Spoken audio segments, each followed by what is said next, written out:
बंदी छोड़ सतगुरु रामपाल जी परमेश्वर जी की जय हो।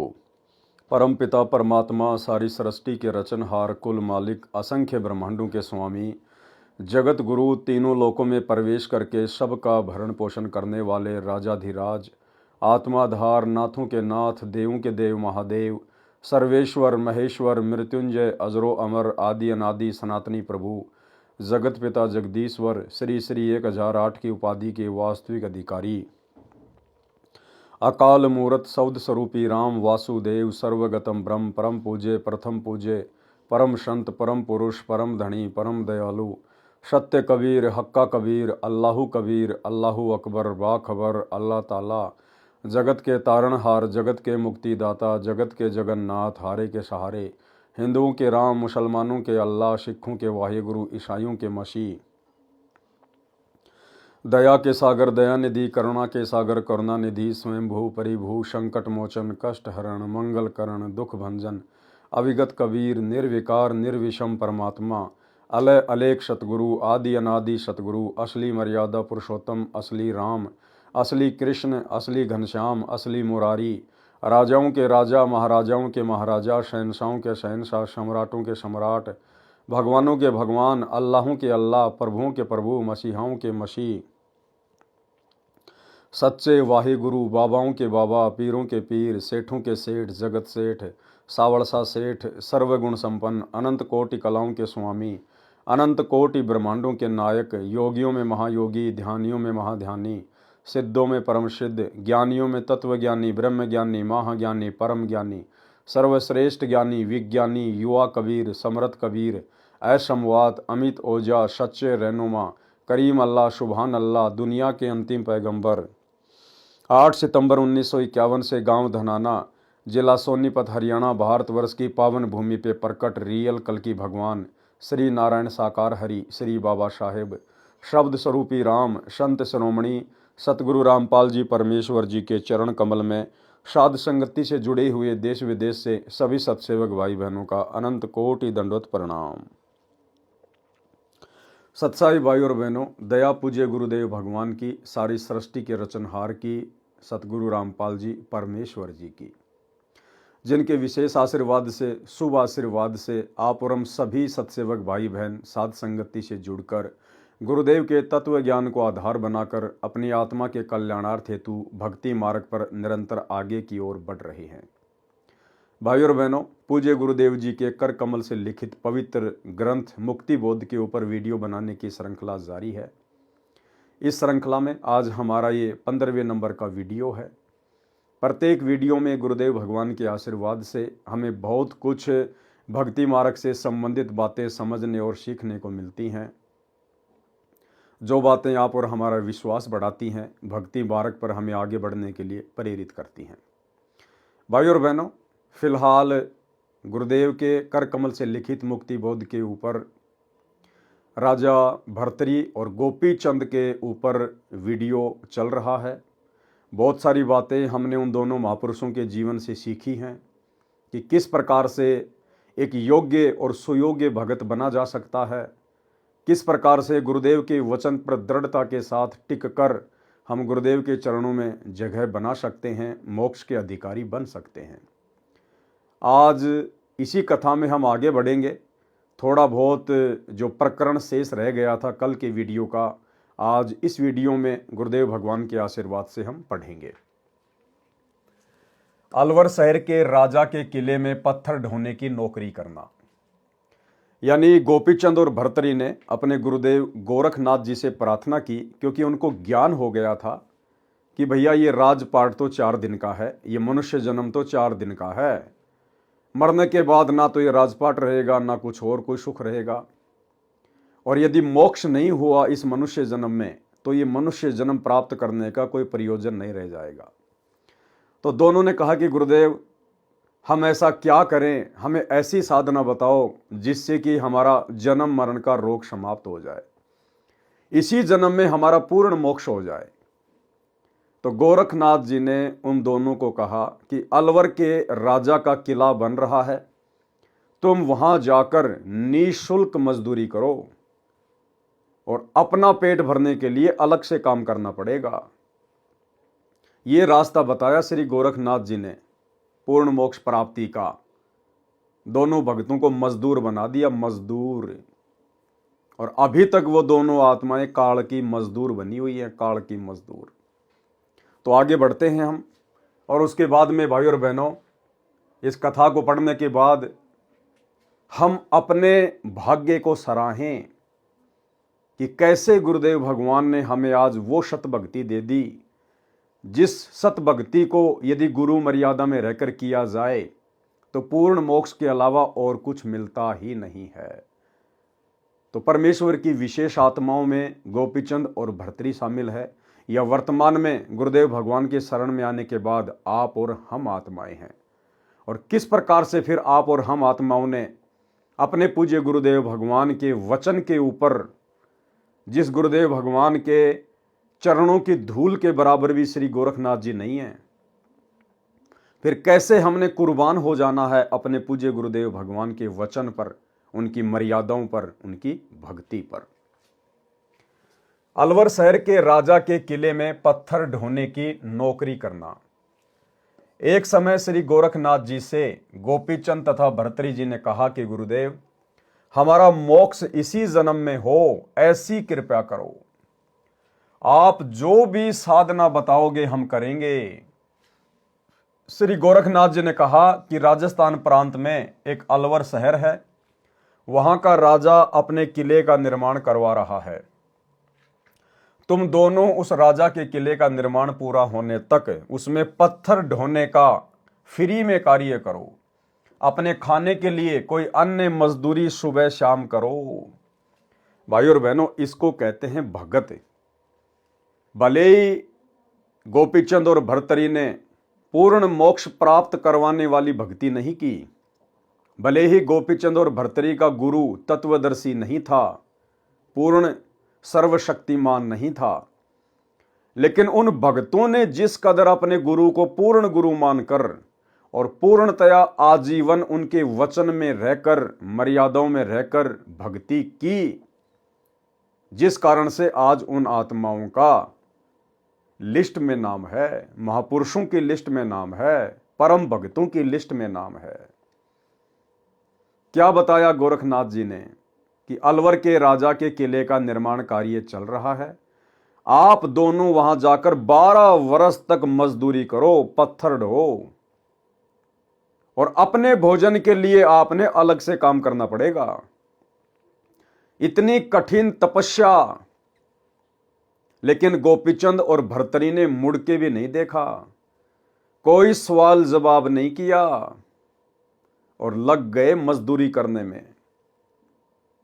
भाई और बहनों, अगर इस प्रकार की कोई सेवा यदि वर्तमान में ये पूर्ण परमेश्वर सतगुरु रामपाल जी भगवान अपने भक्तों को दे दे, कह दे, तो भाई और बहनों, भगत भाई बहन ढूंढने से भी नहीं मिलेंगे, ढूंढने से भी।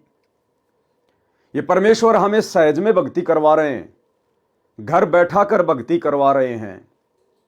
सहज मार्ग बता दिया, ना किसी तीर्थ पे जाना, ना पहाड़ों पे चढ़ना, ना कोई तपस्या करना, ना घर को त्यागना, ना बच्चों को त्यागना, ना नौकरी को त्यागना, केवल बुराइयों को त्यागना है, बुराइयों को। और उसके बावजूद भी भगत भाई बहन इनकी नियम और मर्यादाओं में रहकर भक्ति नहीं कर पा रहे हैं, भक्ति से ज्यादा बकवाद करने में लगे हुए हैं। शतलोक आश्रम मैनेजमेंट हरियाणा, गुरुदेव का कलयुगी परिवार, स्टेट कोऑर्डिनेटर, शतलोक आश्रम संचालक, ये सभी आत्माएं वर्तमान में भक्ति से ज्यादा बकवाद कर रही हैं, क्योंकि इन्हें अपने गुरु की महत्वता का ज्ञान नहीं है, गुरु के वचन की महत्वता का ज्ञान नहीं है। क्यों? क्योंकि गुरु ने गोरखनाथ की तरह कोई कठोर साधना नहीं बताई, गुरु ने सहज मार्ग बता दिया। सहज मार्ग कि नाम उठत नाम बैठत नाम सोवत जागबे, और नाम खाते नाम पीते नाम सेती लागबे। लेकिन इन लोगों की आदत है कि जब तक हमारे को गोपीचंद और भर्तरी की तरह बैल नहीं बनाया जाए, गधा नहीं बनाया जाए, तब तक हम ये नाम नहीं जप सकते। तो परमात्मा ने इनकी वो इच्छा भी पूरी कर दी, और काल प्रेरणा से गुरुदेव के कलयुगी परिवार ने भक्तों को पत्थर ढोने की सेवा में लगा दिया। सतगुरु रामपाल जी भगवान ने देखा कि इन आत्माओं ने ज्ञान को तो आधार बनाया नहीं, अपने गुरु को तो समझा नहीं, ज्ञान की तो ये परख कर नहीं पाए, और इनके तो आदत है गधे और बैल की तरह मजदूरी करने की। तो परमेश्वर ने अंत में इनको वही मजदूरी दे दी। गुरुदेव का कलयुगी परिवार, उनके बेटा बेटी भाई बंधु रिश्तेदार, जो पहले से ही बरवाला कांड के पहले से ही मर्यादा तोड़कर काल की गोद में बैठे हुए थे, उस परिवार ने काल प्रेरणा से धर्म को अपना धंधा बना लिया।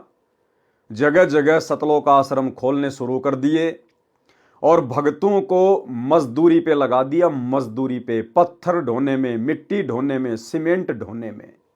और भगत लोग बड़े खुश होकर वो तपस्या करने में लगे हुए हैं, काल की बेगार करने में लगे हुए हैं। और कई बार जब हम इनसे सवाल जवाब करते हैं कि भाई ये भक्ति का समय है, क्यों अपनी अनमोल श्वासें, अपना अनमोल समय ये पत्थर ढोने में लगा रहे हो? अरे गुरुदेव ने घर घर आश्रम बना दिए, घर घर आश्रम। तुम इन आश्रमों में क्यों अपना पसीना बहा रहे हो व्यर्थ में? तो कहते नहीं, ये तो गुरु जी का आदेश है। अरे आदेश तो गोपी चंद और भर्तरी को दिया था गोरखनाथ जी ने, उसको कहते हैं आदेश। गोपी चंद और भर्तरी दोनों अपने गुरु जी के सामने जाके खड़े हुए थे, गुरु के समक्ष जाकर खड़े हुए और हाथ जोड़कर प्रार्थना की थी कि गुरु जी हमें ऐसी साधना बताओ जिससे इसी जन्म में हमारा पूर्ण मोक्ष हो जाए। तो उनके गुरु गोरखनाथ ने उनको अपने मुख कमल से अपने सामने खड़ा करके आदेश दिया था, आप लोगों को जो इन सतलोक आश्रमों में मजदूर बने हुए हैं, काल की बेगार कर रहे हैं, अरे आप भगत भाई बहनों को जो सीमेंट ढोने में लगे हुए हैं, पत्थर ढोने में लगे हुए हैं, आप लोगों ने कब हिसार जेल में जाकर अपने गुरुदेव से आज्ञा प्राप्त करी? और कब आपके गुरुजी ने आपको आमने सामने होके आज्ञा दी कि बेटा सतलोक आश्रमों का काम चल रहा है, तुम वहां जाकर मजदूरी करो? ये तो तुम्हारा मनमाना आचरण है, तुम तो अंध भगत हो गुरुदेव के परिवार के, इन कोऑर्डिनेटरों के, ना कि अपने पूज्य गुरुदेव सतगुरु रामपाल जी भगवान के। अरे गोपीचंद और भर्तरी ने तो उस समय मजदूरी करनी शुरू करी जब उनके गुरु ने आमने सामने होकर उसको आदेश दिया। आप लोगों को कब आदेश दिया गुरुदेव भगवान ने? आपको तो गुरुदेव ने भक्ति का आदेश दिया है, सुमरण करने का आदेश दिया है, मर्यादाओं में रहने का आदेश दिया है, अपने घर बैठकर भक्ति करने का आदेश दिया है। ये मजदूरी तो तुमसे काल करवा रहा है, काल। तो भाई और बहनों, कहां गोपीचंद और भर्तरी और कहां वर्तमान के भगत? तुम दोनों उस राजा के किले का निर्माण पूरा होने तक उसमें पत्थर ढोने का निःशुल्क कार्य करो। अपने खाने के लिए कोई अन्य मजदूरी सुबह शाम करो। उसी दिन दोनों भगत आत्मा गुरुजी का आशीर्वाद लेकर चल पड़े। अब बताओ, आप लोगों को कब आदेश दिया गुरुजी ने? कब आपको आशीर्वाद दिया गुरुदेव भगवान ने कि बेटा तुम इन आश्रमों में अपना सिर मारो? उस किले का निर्माण 12 वर्ष तक चला। कोई मेहनताना का रुपया पैसा नहीं लिया। अपने भोजन के लिए उसी नगरी के एक कुम्हार के पास उसकी मिट्टी खोदने तथा उसके मटके बनाने योग्य गारा तैयार करने लगे। उसके बदले में सुबह शाम केवल रोटी खाते थे। कुम्हार की धर्मपत्नी अच्छे संस्कारों की नहीं थी। कुम्हार ने कहा कि 2 व्यक्ति बेघर घूम रहे थे, वे मेरे पास मिट्टी खोदने तथा गारा तैयार करते हैं, केवल रोटी की मजदूरी लेंगे। आज 3 व्यक्तियों का भोजन लेकर आना। मटके बनाने तथा पकाने वाला स्थान नगर से कुछ दूरी पर जंगल में था। कुम्हारी 2 व्यक्तियों की रोटी लेकर गई और बोली कि इससे अधिक नहीं मिलेगी। भोजन रखकर घर लौट आई। कुम्हार ने कहा कि बेटा इन्हीं में काम चलाना पड़ेगा। तीनों ने बांटकर रोटी खाई। कई वर्ष ऐसा चला। अंत के वर्ष में, यानी 12वें वर्ष में, अंत के वर्ष में तो केवल 1 व्यक्ति का भोजन भेजने लगी और तीनों उसी में संतोष कर लेते थे। इसको कहते हैं भगत। ज्यों राखूं त्यों ही रहूं हमरा के चारा, और खाने जाद खरीद हूं गुलाम तुम्हारा। इसको कहते हैं भगत, क्योंकि उनको अपने गुरु गोरखनाथ का वचन याद था कि बेटा राजा के किले में तो फ्री में मजदूरी करनी है और अपनी रोजी रोटी के लिए अलग से कोई काम धंधा करना पड़ेगा। भरपेट खाना भी नहीं मिला उनको 12 वर्ष तक, इसलिए आज उस गोपीचंद और भर्तरी का भक्ति इतिहास में नाम है। इसे कहते हैं गुरु वचन निभाना, गुरु के वचन पर कुर्बान हो जाना। और वर्तमान में सच्चा गुरु, सतवादी गुरु, तत्वदर्शी संत, पूर्ण ब्रह्म परमात्मा, परम अक्षर ब्रह्म, पार ब्रह्म मिल गया। और इनके वचनों को, इनकी मर्यादाओं को 90% संगत जो इन सतलोक आश्रमों से जुड़ी हुई है, पैरों के नीचे गारे की तरह रोंद रही है, गारे की तरह। गुरु की प्रत्येक मर्यादाओं का हनन कर दिया गया है। भक्तों को ना घर का छोड़ा ना घाट का छोड़ा। एक भी मर्यादा गुरुदेव की वर्तमान में इन आश्रमों में सुरक्षित नहीं है, एक भी मर्यादा। भाई कैसे मोक्ष पाओगे? किले का कार्य 12 वर्ष चला। कुम्हार ने अपने घड़े पकाने के लिए आवे में रख दिए, यानी 12वें वर्ष उसने अपने घड़े आवे में रख दिए। अंत के वर्ष की बात है। गोपीचंद तथा भर्तरी ने कुम्हार से आज्ञा ली कि पिताजी हमारी साधना पूरी हुई, अब हम अपने गुरु श्री गोरखनाथ जी के पास वापस जा रहे हैं। एक चीज का ध्यान रखना भाई और बहनों, हमने इन कथाओं से साथ में शिक्षा लेते हुए चलना है। जब गोपीचंद और भर्तरी की 12 वर्ष की गुरु आज्ञा वाली साधना पूरी हो गई तो उन्होंने कुम्हार से आज्ञा ली और क्या कहा? गोपीचंद तथा भर्तरी ने कुम्हार से आज्ञा ली कि पिताजी, आप और हम भगत भाई बहनों ने ये पिताजी शब्द अन्य किसी व्यक्ति के लिए प्रयोग नहीं करना है, क्योंकि हमने अपने पिताजी को भी भगत जी कहकर संबोधित करना है, भगत जी। अब हमें पता चल गया कि हमारा पिता केवल एक ही है, कबीर भगवान सतगुरु रामपाल जी। उनके अलावा हम किसी को पिताजी नहीं कह सकते। हमें पता चल गया सारी सृष्टि का बाप एक ही है, वो हाथ आपना रख दे सिर पर जिसने मान गुरु को बाप लिया। तो हमने अन्य किसी को पिताजी कहकर संबोधित नहीं करना। हमें पता चल गया रियल पिता कौन है। हमने अपने पिता को भी भगत जी कहकर संबोधित करना है। भगत की जुबान से अगर पिता शब्द निकले तो केवल अपने गुरुदेव भगवान के लिए निकले। गोपीचंद तथा भर्तरी ने कुम्हार से आज्ञा ली कि पिताजी हमारी साधना पूरी हुई, अब हम अपने गुरु श्री गोरखनाथ जी के पास वापस जा रहे हैं। मेरा नाम गोपीचंद है, इनका नाम भर्तरी है। उन्होंने 12 वर्ष तक अपना परिचय भी नहीं दिया, उनको असलियत नहीं बताई। 12वें वर्ष में जब वो चलने लगे, लास्ट के दिन में बताया कि मैं तो भर्तरी हूं और ये गोपीचंद है, क्योंकि वो वेल नोन थे, राजा थे, सबको पता था। लेकिन उन्होंने अपना परिचय भी नहीं दिया उस कुम्हार को 12 वर्ष तक।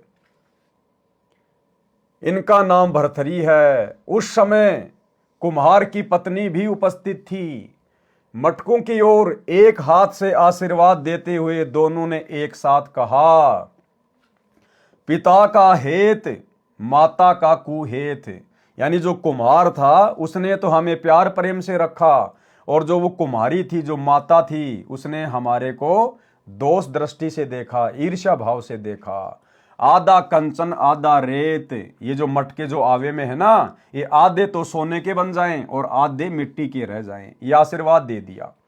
और 12 वर्ष की अपनी बनी बनाई भक्ति का सत्यानाश कर दिया। ये गलती आप और हमने नहीं करनी है, क्योंकि गोपीचंद और भर्तरी को तत्व ज्ञान नहीं था, उसको तत्वदर्शी संत प्राप्त नहीं था, जिस कारण से संपूर्ण आध्यात्मिक ज्ञान उन आत्माओं को प्राप्त नहीं हुआ कि काल के सूक्ष्म षड्यंत्र से कैसे बचा जाए। गोरखनाथ खुद काल के षड्यंत्र में, तो गोरखनाथ के शिष्य भला कैसे काल के षड्यंत्र से बाहर हो सकते थे।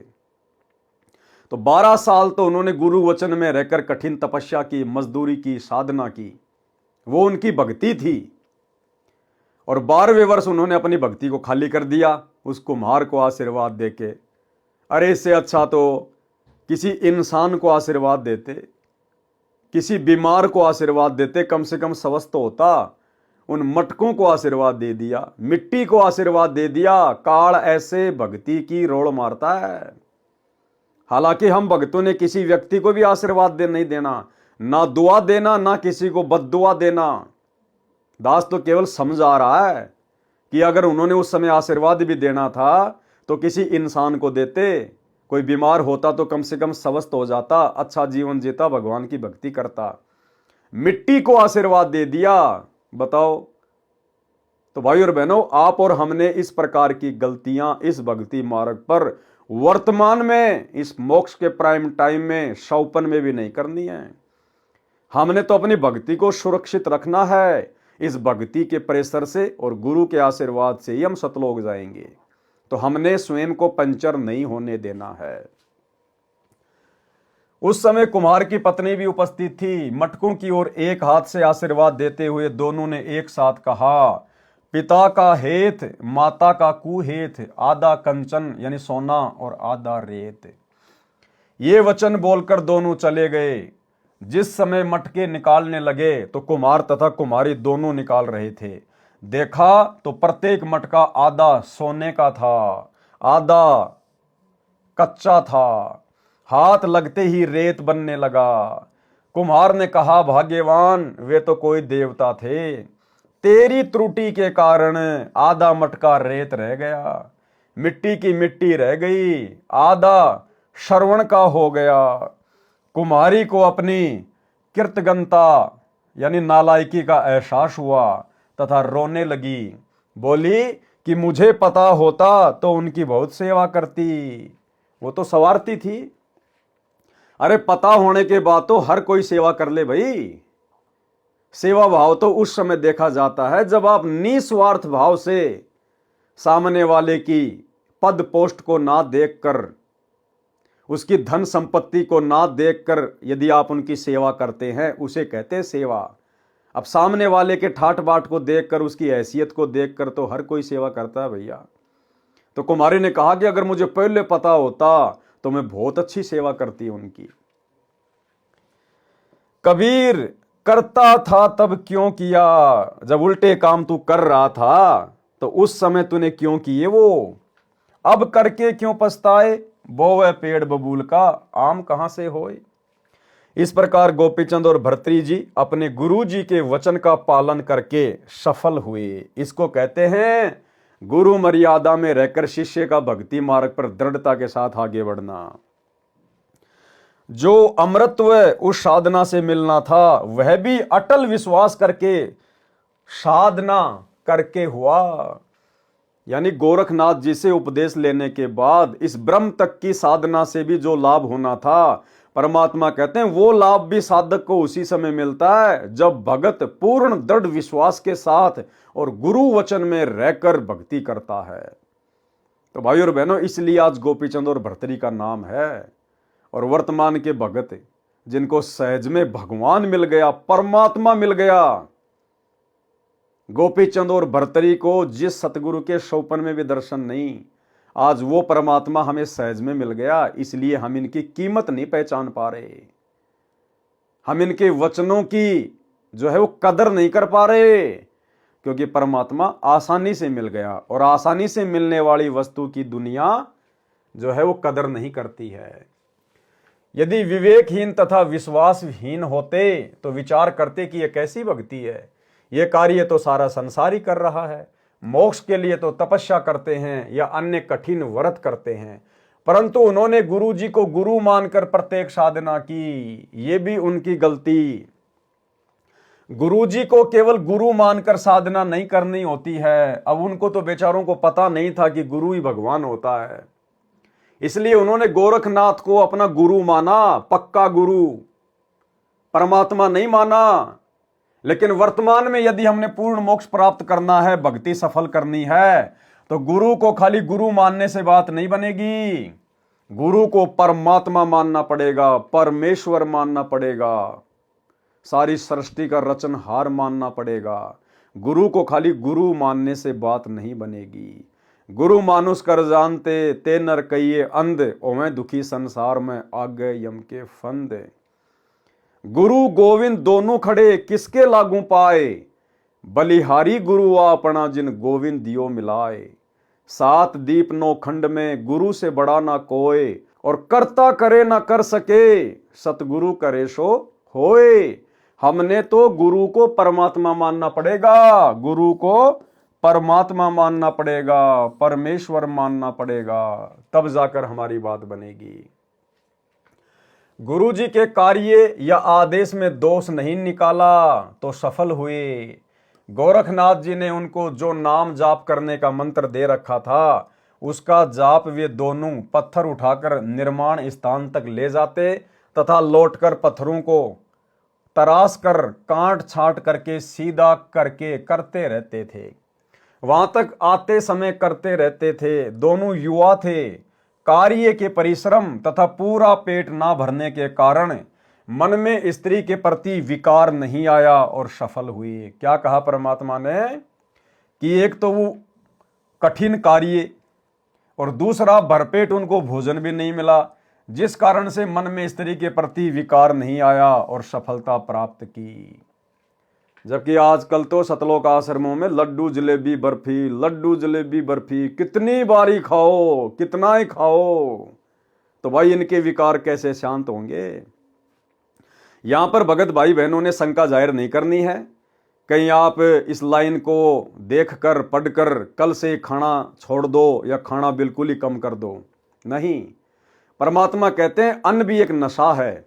इसलिए गुरुदेव कहते हैं कि प्रथम अंजल संयम राखे, पाछे योग युगत गुरु भाख है।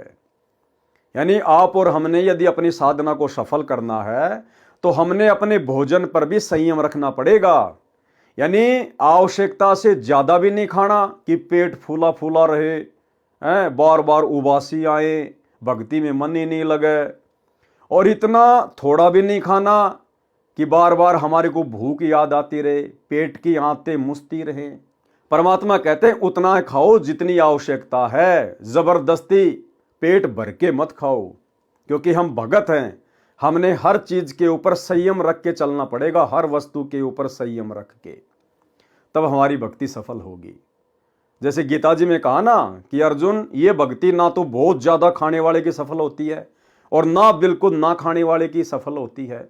इसका मतलब हमने संयमित भोजन करना चाहिए, संयमित भोजन। कार्य के परिश्रम तथा पूरा पेट न भरने के कारण मन में स्त्री के प्रति विकार नहीं आया और सफलता पाई। गुरु एक वैद्य यानी डॉक्टर होता है, उसे पता होता है कि किस रोगी को क्या परहेज देना है, क्या खाने को बताना है। यानी पथ्य अपथ्य डॉक्टर ही जानता है।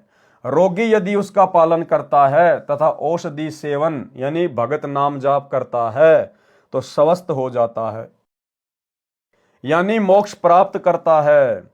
इसी प्रकार गोपीचंद तथा भर्तरी जी ने अपने गुरु जी के आदेश का पालन करके जीवन सफल किया। लेकिन वर्तमान में सतलोक आश्रमों से जुड़े हुए हमारे जो मजदूर भाई बहन हैं, ये अपने गुरुदेव के आदेश की पालना नहीं कर रहे, क्योंकि इनको अपने गुरुजी से ये आदेश नहीं मिला हुआ है कि तुम अपना कीमती समय और श्रम से इन आश्रमों को बनवाकर मिट्टी ढोकर बर्बाद करो। ये मनमाना आचरण है। इसी प्रकार सतलोक प्राप्ति के लिए हमने अपनी साधना करनी है। कथा राजा बाजीद जी को वैराग्य कैसे हुआ। राजस्थान में एक मुसलमान राजा था, राजा वाजिद। उसकी कथा का यहां गुरुदेव भगवान ने जिक्र किया है। क्या कहा है? वाणी नंबर 39 से 41 तथा सवैया गेंद उछाल। सवैया गेंद उछाल यानी गरीबदास जी महाराज जी के सदग्रंथ साहिब में वाणी का नाम है। गरीब बाजीदा बेजार में तरकस तोरी कमान, सूत्र मुए को देख कर छाड़ा सकल जहान। सूत्र यानी ऊंट, मरे हुए ऊंट को देखकर उसने अपना राजपाट ही त्याग दिया। कथा आपको पहले हल्की सी बता दी गई थी पिछले वीडियो में। आज परमेश्वर फिर से इसका खुलासा कर रहे हैं। गरीब बाजीदा बिचर्या सही, सूत्र मुए के नाली, चरण कवल छोड़े नहीं, जीवेंगे कै काली। गरीब बाजीदा बिचर्या सही, सूत्र मुए को देख, चरण कवल छोड़े नहीं, मिली है अलख अलेख। सवैया गेंद उछाल। बाजीद दुनी से ती बिचर्या, कादर कुर्बान संभार्या है। फंद टूट गया तब ऊंट मुआ, तां पकड़ी पलान उतार्या है। अरवा चली कहो कौन गली, धोरा पीरा अककारा है। कहीं पैर पियादा पालकियों, कहीं हस्ती का असवारा है। सत खुद खुदाई अलय लखिया, सब झूठा सकल पसारा है। कपरे तारे तन से डारे, अब सत परिणाम हमारा है। बीबी रोवे चोली धोवे, तू सुन भरतार हमारा है। मैं ना मानू मस्तान भया, लाग्या निज निकट निवारा है। और मैं अविनाशी आप अलय, सतगुरु को पार उतार्या है। गह गल कटक दुनिया दोती, यों डूबर कैसा गारा है। हम जान लिया जगदीश गुरु, जिन मंत्र महल समार्या है। कुछ तोल न मोल नहीं जाका, देखा नहीं हल्का भार्या है। सुंदर रूप रुविवेक लख्या, चाख्या नहीं मीठा खारा है। गलतान समान समाये रहा, जा पिंड ब्रह्मंड से न्यारा है। सुर शंख समाधि लगाई रहे, देखा एक अजब हजारा है। कह दास गरीब अजब दरिया, झिलमिल वार न पारा है। आगे परमेश्वर क्या लिख रहे हैं? सरलार्थ कथा। एक बाजीद नाम का मुसलमान राजा था। एक समय अपनी राजधानी से अन्य शहर में जा रहा था। रेगिस्तानी क्षेत्र था, ऊंटों पर चलते थे, सैकड़ों अंगरक्षक थे। मंत्री तथा प्रधानमंत्री, धर्मगुरु तथा वैद्य भी साथ चले। सब ऊंटों पर चढ़कर चल रहे थे। आगे पर्वतों के बीच से घाटी से होकर जा रहे थे। ऊंट एक के पीछे एक चल रहा था। वह घाटी इतनी तंग थी कि एक ऊंट ही चल सकता था। उस घाटी में एक ऊंट गिर गया और गिरते ही मृत्यु को प्राप्त हो गया। राजा का काफिला रुक गया, क्योंकि बराबर से निकलने का स्थान नहीं था। आगे ऊंटों की लंबी पंक्ति थी। घाटी की लंबाई भी 3-4 किलोमीटर थी और यह घटना बीच में हो गई। राजा ने कहा कि मेरी आज्ञा बिना काफिला किसने रुकवाया है, उसे बुलाओ। मंत्रीगण गए और आकर कारण बताया। राजा वाजिद ने कहा कि मुझे दिखाओ, मेरी आज्ञा के बिना ऊंट कैसे मर गया। वो राजा था, उसको पता ही नहीं था इन सब बातों का, सांसारिक झमेलों का।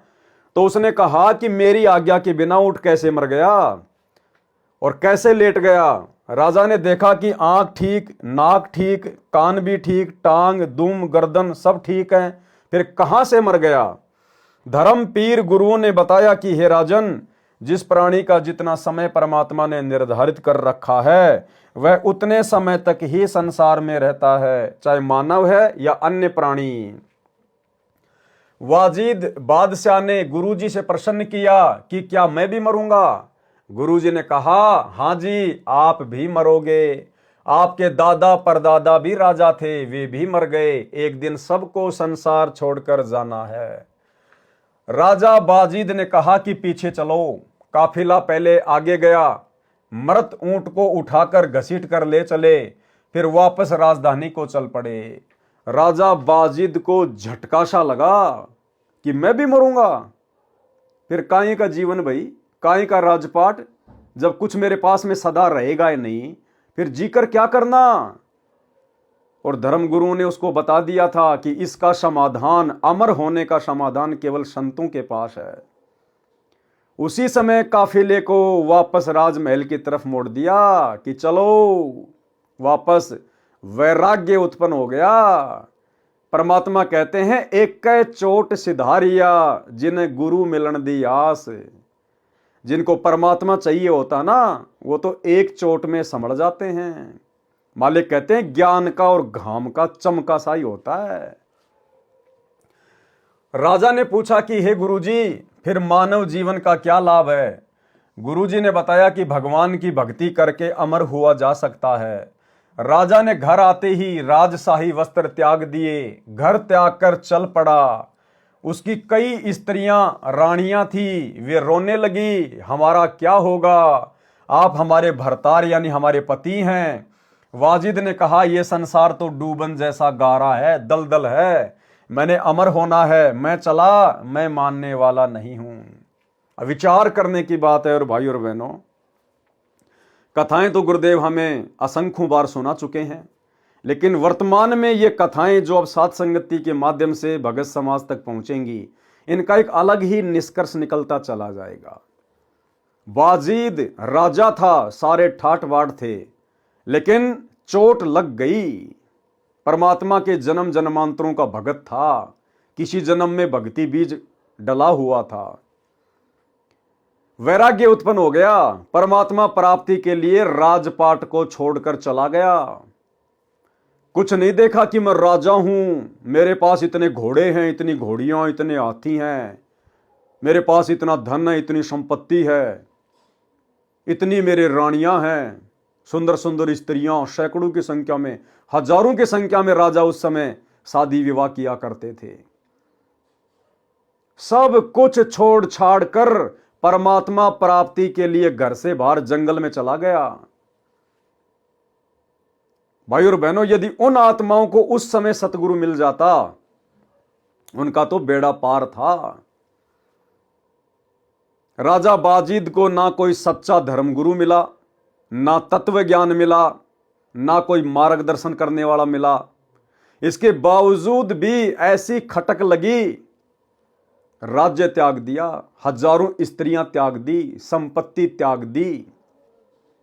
आज आप और हमें सच्चा गुरु मिल गया, सच्चा धर्म गुरु मिल गया, स्वयं परमात्मा ही है गुरुदेव भगवान, और सच्चा ज्ञान मिल गया, सृष्टि का सर्वोत्तम ज्ञान मिल गया।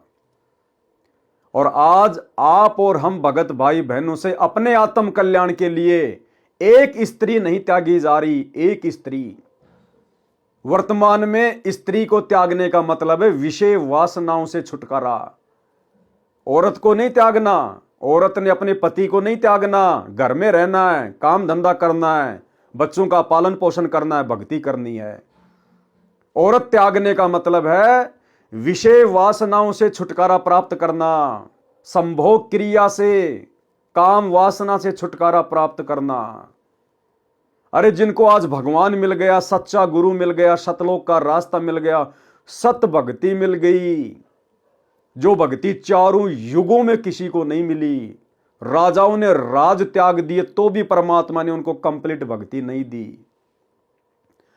बलक बुखारे के बादशाह ने उस समय 16,000 रानियां त्याग दी तो भी परमात्मा ने कंप्लीट भक्ति का मार्ग नहीं दिया। और आज हमें सब कुछ मिल गया और हम केवल एक औरत को नहीं त्याग सकते, एक औरत अपने पति को नहीं त्याग पा रही, यानी विषय वासनाओं से छुटकारा प्राप्त नहीं कर पा रहे, फिर भला हम कैसे मोक्ष प्राप्त करेंगे भाई। और बार बार गुरु जी कहते हैं, और नित्य नियम के अंदर गुरुदेव ने जिन जिन वाणियों का समावेश किया है वो हमारे लिए विशेष तौर पर मानने योग्य हैं, यानी उनका तो हमने दृढ़ता से पालन करना पड़ेगा। गरीबदास जी के ग्रंथ साहिब में से, जिसमें 24,000 वाणियां हैं, उनमें से परमात्मा ने विशेष वाणियों को चुन चुन के नित्य नियम की पुस्तक में शामिल किया है। वो हमारे लिए विशेष तौर पर आज्ञा मानने योग्य हैं। और परमात्मा कहते हैं, कामी क्रोधी लालची इनसे भक्ति ना होए, और भक्ति करे कोई शूरमा जाति वर्ण कुल खोए। तो भाई वर्तमान में भगत भाई बहन, चाहे किसी को प्रथम नाम है, चाहे सतनाम है, चाहे सार नाम है, चाहे किसी ने सार शब्द ले रखा है, आज वर्तमान में गुरुदेव के ज्ञान आधार से आप और हम भगत भाई बहन कहां खड़े हैं? क्या हम मोक्ष प्राप्त करने के योग्य हैं? क्या हम मोक्ष प्राप्ति की लाइन में खड़े हैं? क्या हम इस कदर भक्ति मार्ग पर तैयार हैं कि किसी भी समय मेरा गुरु विमान लेकर आ जाए और कहे कि बेटा चल सतलोक, तो क्या मैं सब चीजें छोड़ चुका हूं? यानी आत्मिक रूप से क्या मैं इन बकवादों को त्याग चुका हूं? भाई जब तक शरीर है तब तक रहना तो इसी संसार में है, घर में ही रहना है, थोड़ा बहुत संपत्ति भी चाहिए, हर चीज की आवश्यकता है।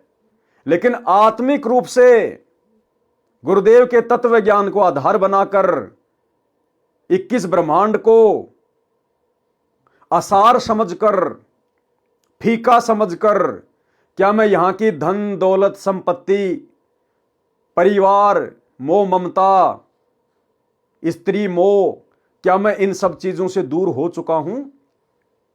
क्या मैं अपने गुरु के सामने सर उठाकर बात करने योग्य हूं? क्योंकि मेरे गुरुदेव ने मुझे बताया कि बेटा भगत तो उस समय बनेगा जब तू भग का पीछा छोड़ेगा। भग यानी स्त्री योनि। गुरुदेव कहते हैं भग भोग्या भग उपजय, भग से बचा न कोई, जो कोई भग से बचा भगत कहावै सोई। तो भगत ने विचार करना पड़ेगा, चिंतन करना पड़ेगा, क्या मैं सच्चे गुरु का सच्चा शिष्य कहलाने के योग्य हूं? भाई अगर गुरु सच्चा है तो शिष्य भी सच्चा ही बनना पड़ेगा। खाली शिष्य बनने से, भगत बनने से बात नहीं बनेगी। अगर भगवान सच्चा है तो भगत भी सच्चा बनना पड़ेगा। और सच्चा भगत उसी समय बना जा सकता है जब हम यहां की हर प्रकार की बकवादों से अपने आप को फ्री कर लेंगे। तो वर्तमान में हम सतलोक जाने के लिए कितने तैयार हैं, ये भगत भाई बहनों ने गुरुदेव के ज्ञान को आधार बनाकर स्वयं ही अपना निर्णय करना पड़ेगा। बाजिद जी ने तो हजारों स्त्रियों को एक झटके में त्याग दिया। राजा का राज्य कितना विशाल होता है, कितनी संपत्ति होती है उसके पास में। उस समय राजाओं के पास एक हाथी यानी एक मर्सिडीज गाड़ी, राजा के पास एक हाथी का मतलब है एक मर्सिडीज गाड़ी। हजारों हजारों हाथी होते थे। इब्राहिम सुल्तान के पास तो 18 लाख घोड़े थे, 18 लाख गाड़ियां, और एक झटके में ठोकर मार दी, एक झटके में। ऐसी आत्माएं मोक्ष प्राप्त करती हैं, उसको कहते हैं त्यागना, वैराग्य धारण करना। राजा ने घर आते ही राजशाही वस्त्र त्याग दिए। अब ये तो उसकी अपनी सोच थी, बाकी वस्त्र चाहे कैसे पहनो अगर भक्ति सही है तो। राजा ने घर आते ही राजशाही वस्त्र त्याग दिए, घर त्याग कर चल पड़ा। घर इसलिए त्यागा क्योंकि उसको कोई सच्चा मार्गदर्शक नहीं मिला। अगर कोई सच्चा गुरु मिलता, तत्वदर्शी संत मिलता, तो कहता बेटा भक्ति मार्ग सही पकड़, गुरु सच्चा पकड़, और अपना राज भी कर, न्याय कर, किसी को दुखी मत कर, जनता पे फालतू में आवश्यकता से ज्यादा टैक्स मत लगा, और बेटा अपना राज भी कर, अपनी भक्ति भी कर। उसको घर छोड़ना ही नहीं पड़ता। लेकिन उसको मार्गदर्शक सही नहीं मिला था, घर त्याग कर चल पड़ा। उसकी कई स्त्रियां यानी बहुत सारी औरतें, वे रोने लगी, हमारा क्या होगा, आप हमारे भरतार यानी पति हैं। बाजिद ने कहा यह संसार तो डूबने जैसा दलदल है, मैंने अमर होना है, मैं चला, मैं मानने वाला नहीं हूं। अब ये शब्द हमें अच्छे से समझ में आएगा परमात्मा का। बाजिद दुनी से ती बिचर्या, कादर कुर्बान संवार्या है। यानी बाजिद को दुनिया की हकीकत समझ में आ गई कि ये तो डूबन जैसा गा रहा है। जब तक वो कादर भगवान नहीं मिलेगा तब तक बात नहीं बनेगी। फंद टूट गया तब ऊंट मुआ, ता पकर पलान उतारा है। उस ऊंट के मरने के कारण बाजिद का जीवन पलट गया। जीवन अरवा चली कहो कौन गली, धोरा पीरा अककारा है। धोला पीला या काला है, कहीं पैर पियादा पालकियों, कहीं हस्ती का असवारा है। पालकियों से नीचे पैर नहीं रखता था बाजिद, इतना धनी राजा था, इतनी बड़ी हस्ती थी उसकी, लेकिन निकल गया घर से। सत खुद खुदाई अलय लखिया, सब झूठा सकल पसारा है। कपड़े तारे तन से डारे, अब सत परिणाम हमारा है। घर पे आके अपने राजशाही जो कपड़े थे वो त्याग दिए और अपनी औरतों को और सबको हाथ जोड़ के प्रणाम किया कि भैया हम तो चले परमात्मा प्राप्ति के लिए। बीबी रोवे चोली धोवे, तू सुन भरतार हमारा है। औरतें कहने लगी, उसकी रानियां, बीवी यानी रानियां, रोने लगी। चोली धोवे यानी आंखों से आंसू निकाल निकाल के अपने सारे जो कपड़े थे वो भिगो लिए, रोने लगी। बीबी रोवे चोली धोवे, तू सुन भरतार हमारा है। मैं ना मानू मस्तान भया, लाग्या निज निकट निवारा है। कि भाई अब मैं मानने वाला नहीं हूं, अब तो मेरा समय आ गया परमात्मा से मिलने का। और मैं अविनाशी आप अलय सतगुरु को पार उतारा है। गए गढ़ कटक दुनिया दूती, यो डूबण जैसा गारा है। कि ये दुनिया तो भाई दलदल है, अगर भक्ति नहीं मिली, भगवान नहीं मिला तो ये मनुष्य जन्म बर्बाद हो जाएगा, मैं तो डूब जाऊंगा 84 लाख योनियों में। हम जान लिया जगदीश गुरु, जिन मंत्र महल समारा है। अब भाई जगदीश गुरु तो आप और हमें मिला है, बेचारे बाजिद को नहीं मिला था। लेकिन जैसा भी उसको ज्ञान हुआ, जैसा भी उसको कोई गुरु मिला, परमात्मा ही आए किसी न किसी रूप में और मालिक ने उसको भक्ति पे लगाया उस समय। हम जान लिया जगदीश गुरु, जिन मंत्र महल समारा है। जिन्होंने मुझे भक्ति की मंत्र देकर मेरे इस महल को, मेरे इस जो है वो शरीर को उन्होंने संवार दिया। कुछ तोलन मोल नहीं जाका, देखा नहीं हल्का भारा है। उस परमात्मा का कोई तोड़ नहीं, कोई उसका मोल नहीं, यानी उसकी शक्ति का, उसकी समर्थता का कोई वारन पार नहीं। सुंदर रूप विवेक लख्या, चाख्या नहीं मीठा खारा है। गलतान समान समाये रहा, जा पिंड ब्रह्मंड से न्यारा है। सुर संख समाधि लगाए रहे, देखा एक अजब हजारा है। कह दास गरीब अजब दरिया, झिलमिल वार न पारा है। यानी उस समय वो काल की भक्ति पे लगा रहा। परमात्मा ने उसको, उसके वैराग्य को देखकर उसको संभाला परमात्मा ने किसी अन्य साधु के रूप में आकर, और उसको भक्ति पे लगाया उस समय। आगे क्या लिखा मालिक ने? बुढ़िया और बाजिद की कथा। फिर आगे राजा बाजिद के साथ में क्या घटना घटित होती है, काल ने कैसे उसकी भक्ति को ठग लिया। जैसे गोपीचंद और भर्तरी की 12 साल की भक्ति को, तपस्या को काल ने 1 सेकंड में कुम्हार को आशीर्वाद दिलवाकर ठग लिया कि पिता का हेत माता का कुहेत, आधा सोना आधा रेत। ऐसे ही काल ने बाजिद को भी ठग लिया। लेकिन भाई और बहनों, काल ने तो ठगा ही ठगा अपनी सोच आधार से, लेकिन परमात्मा भी ऐसी आत्माओं के साथ में रहता है। वो ठगे जाना भी बाजिद के हित में था। कैसे? बुढ़िया और बाजिद की कथा। एक समय बाजिद राजा राज्य घर त्याग कर जंगल में साधना कर रहे थे। एक कुतिया ने 8 बच्चों को जन्म दिया। उसको बहुत भूख लगी थी। एक बुढ़िया अपनी 4 रोटी कपड़े में बांधकर खेत में काम करने के लिए जा रही थी। बाजिद ने कहा, माई इस कुतिया को 1 रोटी डाल दो, ये भूख से मरने वाली है। क्योंकि भक्तों में दया भाव तो होता ही है। साथ में 8 बच्चे और मरेंगे। बुढ़िया बहुत चतुर थी। उसने कहा कि मेरे खून पसीने की कमाई है, ये कैसे दे दूं? संत ने कहा, कैसे रोटी डालोगी? बुढ़िया ने कहा कि आप अपनी भक्ति का 4था भाग मुझे दे दो, मैं रोटी डाल दूंगी।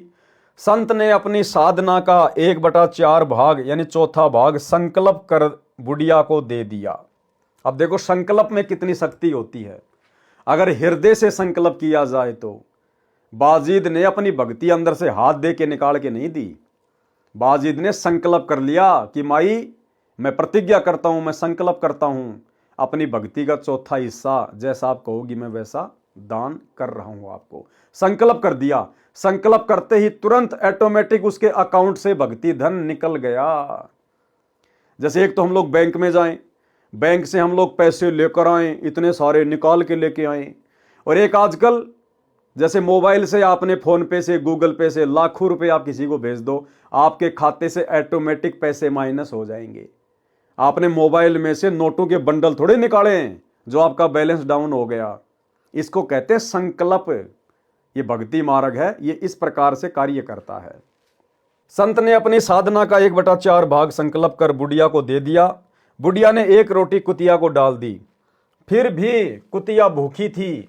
करते करते 4 रोटी कुतिया को डाल दी और संत बाजिद ने अपनी सर्व भक्ति कमाई बुढ़िया को संकल्प कर दी। काल ने देखो यहां उसको ठग लिया, जिससे कुतिया तथा उसके बच्चों का जीवन बचा। रोटी देने से माई को भक्ति की कमाई प्राप्त हुई और बाजिद जी भक्ति पुण्यहीन हो गया, परंतु कुतिया और उसके बच्चों को जीवन दान देने के कारण स्वर्ग प्राप्ति हुई। अब स्वर्ग को क्या चाटेगा भाई। अब देखो काल ने तो उसकी भक्ति नष्ट करवा दी। आप और हमारे लिए शिक्षा है ये। आप और हम भगत भाई बहनों ने इस प्रकार से बिल्कुल भी अपनी भक्ति को संकल्प नहीं करना है, किसी को आशीर्वाद नहीं देना। अब काल वर्तमान में कैसे ठगेगा हमें? दुआ और बद्दुआ के माध्यम से गुस्सा दिलाएगा, आपस में थोड़ा मोड़ा लड़ाई झगड़ा हो जाएगा, और फिर क्या करेगा भगत? तेरा सत्यानाश हो जाए, तेरा छोरा मर जाए, तेरा ये हो जाए। भगत के मुंह से इस प्रकार के शब्द यदि निकल गए, इसका मतलब आपने उसको बद्दुआ दे दी, आपने अपनी भक्ति को संकल्प कर दिया। अगर आपने किसी को आशीर्वाद दे दिया कि ये भगवान उसका छोरा बच जाए, हे भगवान मेरा तो एक ही भांजा है, हे भगवान हॉस्पिटल में है, हे परमात्मा मेरी उम्र उसको लग जाए, इस प्रकार से कहते ही तुरंत आपका बैलेंस फोन पे की तरह तुरंत आपके वहां से बाहर निकल जाएगा। तो वर्तमान में काल हमें इस प्रकार से ठगेगा, दुआ और बद्दुआ के माध्यम से। तो हम भगत भाई बहनों ने अपना मुंह बंद रखना है। हम भक्तों के शब्दों की कीमत है, आम दुनिया से लाखों गुना ज्यादा कीमत हम भक्तों के शब्दों की है। इसलिए परमात्मा कहते हैं तीर कमान से और बात जुबान से सोच समझ के निकालनी चाहिए। एक बार निकाल दी फिर वापस नहीं आएगी। तो भक्तों ने किसी को दुआ नहीं देनी, चाहे कोई कैसा ही, चाहे वो खुशी का माहौल हो, आपको चाहे कितनी प्रसन्नता हो, कितना ही खुशी हो। भगत ने किसी को भी आशीर्वाद नहीं देना, दुआ नहीं देना, किसी के अच्छे की कामना नहीं करना, good morning, good afternoon, good evening नहीं बोलना। और कोई कितना ही दुखी हो, कितना ही परेशान हो, वो अपने कर्मों से परेशान है, हमने आशीर्वाद नहीं देना, उसके भले की नहीं सोचनी। अगर उसके भले की सोचनी है तो परमात्मा का ज्ञान बता दो, परमात्मा से जुड़ने की विधि बता दो, भक्ति पे लगने की विधि बता दो। इससे अच्छा भला और कोई उसका नहीं कर पाएगा। तो हम भक्तों ने सावधान रहना। दूसरा भाई और बहनों, क्योंकि बाजिद ने बहुत ज्यादा साधना की थी, तपस्या की थी, इतना त्याग, इतना वैराग्य, राजपाट छोड़ दिया, घर बच्चे छोड़ दिए, तो भक्ति तो उसकी बननी थी, जैसी भी थी। अगर परमात्मा उसको पंचर नहीं करवाते तो इस कलयुग की पिछली पीढ़ी में बाजिद वर्तमान में गुरुदेव भगवान की शरण में नहीं आ पाता। उसके पास इतना भक्ति धन होता, वो स्वर्ग में कई युगों तक रहता। तो परमात्मा ने उस आत्मा को इस कलयुग की पिछली पीढ़ी में मौका देना था, इसलिए मालिक ने उसको वहीं पंचर करवा दिया और केवल उतनी भक्ति रखी जिस भक्ति के प्रतिफल में कलयुग की पिछली पीढ़ी में परमात्मा उसको स्वर्ग से पकड़कर इस समय मानव जन्म दे सके। जैसे त्रेता युग में जब राजा जनक विमान में बैठ के बैकुंठ जा रहा था तो रास्ते में काल ने उसको ठग लिया। 12 करोड़ आत्माएं नरक में हाहाकार कर रही थी, चीख रही थी, चिल्ला रही थी। राजा दयालु था, विमान वहीं रोक दिया और कहा भैया जब तक इनको नरक से बाहर नहीं निकालोगे मैं आगे नहीं बढ़ूंगा। मना किया लेकिन नहीं माना, हट पकड़ गया। काल तो यही चाहता था। अंत में धर्मराज ने उसको समाधान बता दिया कि आप अपने आद्य पुण्य संकल्प कर दो, इनको सबको बाहर निकाल देंगे। उसने तुरंत अपने आद्य पुण्य संकल्प कर दिए राजा जनक ने, क्योंकि त्रेता युग में बहुत ज्यादा दान पुण्य वो किया करता था। सैकड़ों गायें पंडितों को दान किया करता था, राजा संतों का आदर किया करता था और विष्णु का सत उपासक था। परमात्मा भी आके मिले उसको विष्णु रूप में, तो भक्ति बहुत थी उसके पास में। तो राजा जनक से काल ने आद्य पुण्य संकल्प करवा दिए और सभी आत्माओं को काल ने नरक से निकालकर जब तक राजा जनक के द्वारा संकल्प किए गए पुण्य उन आत्माओं के पास में रहेंगे तब तक वो स्वर्ग में रहेंगी।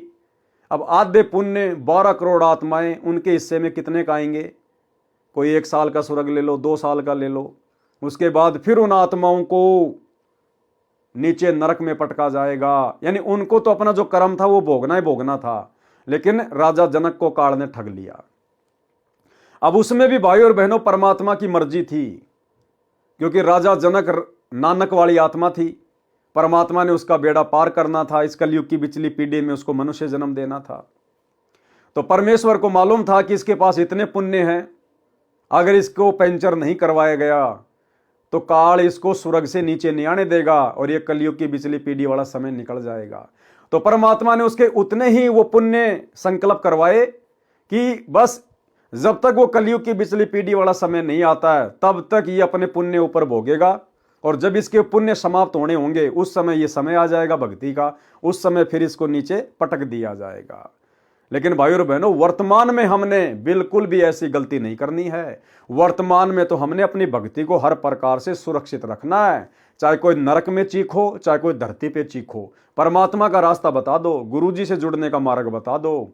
अपने टायर से दूसरे के टायर में हवा डालोगे, उसका भी काम नहीं चलेगा, हम भी पंचर हो जाएंगे। तो भैया जहां पे हवा डाली जाती है उस दुकान का एड्रेस बता दो, वहां जाके भरवा लेगा अगर समझदार होगा तो। हमने अपनी भक्ति को बर्बाद नहीं करना है। पतिव्रता के अंग का सरलार्थ, पतिव्रता का भावार्थ पूर्व में सारांश में बता दिया गया है। यानी कल जो वीडियो चला था 14 नंबर, उसमें पतिव्रता के विषय में बहुत सारी बातें गुरुदेव के आशीर्वाद से हो चुकी हैं। अब जो वाणियां हैं पतिव्रता के अंग की, उन वाणियों को गुरुदेव ने लिखा है और हल्का हल्का उनका सरलार्थ किया है। गरीब पतिव्रता तिन जानिए नाही आन उपावे, एक मन एक दिशा छोड़े भक्ति न भावे। पतिव्रता उसी को कहते हैं जो केवल अपने एक इष्ट, अपने एक गुरु को ही अपना सर्वस्व माने, अन्य किसी को भी ना पूजे। ना ही आन उपाव, आन उपाव माने किसी अन्य की उपासना, यानी अन्य को परमात्मा मान के ना पूजे। गरीब पतिव्रता सो जानिए नाही आन उपावे, एक मन एक दिशा दूजा नहीं लगावे। अपने गुरु के अलावा किसी और से लगाव नहीं होना चाहिए इष्ट रूप में। गरीब पतिव्रता सो जानिए माने पीव की आन, दूजे से दावा नहीं एक दिशा ध्यान। दूसरे की तरफ हमने ध्यान ही नहीं करना कि हमारे गुरु के अलावा कोई और भी भगवान है, कोई और भी कोई कबीर जी है, सपने में भी नहीं सोचना है। गरीब पतिव्रता सो जानिए माने पीव की कान, पीव भावे सोई करे बिन आज्ञा नहीं खान। यानी हमारा गुरु, हमारा पति जो मर्जी करे, हमने उसकी तरफ नहीं देखना। गुरु ने हमें क्या आज्ञा दी है, बिन आज्ञा नहीं खान। हमारा गुरु क्या कर रहा है, हमारा गुरु भले शराब पी रहा है, मांस खा रहा है, कोई भी उल्टा काम कर रहा है, हमने उसकी तरफ नहीं देखना। हमने गुरु की जो करनी है उसकी तरफ नहीं देखना। अगर गुरु समझ में आ गया तो, ज्ञान समझ में आ गया तो, गुरु ने हमें किस प्रकार से भक्ति मार्ग पर रहने की, खाने की, पीने की आज्ञा दी है, हमने उस हिसाब से आगे बढ़ना है। गुरु को नहीं देखना गुरु क्या कर रहा है, हमारे लिए क्या आज्ञा है, हमने उस हिसाब से आगे बढ़ना है।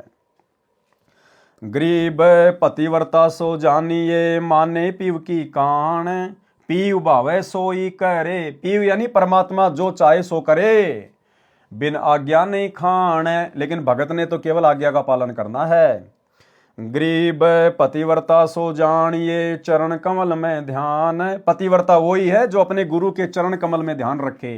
भाई जब गुरु के चरण कमल में ध्यान रखना है तो फिर ये क्या है, एक पलक भूले नहीं आठों वक्त अमान। एक पलक भूले नहीं, भाई अपने गुरु को एक पलक भी नहीं भूलना, तो फिर इनको याद करने के लिए तो समय नहीं रहा, इनको याद करने का तो फिर कोई स्थान ही नहीं है। एक पलक भूले नहीं आठों वक्त अमान, और आठों पहर शांति में रहे।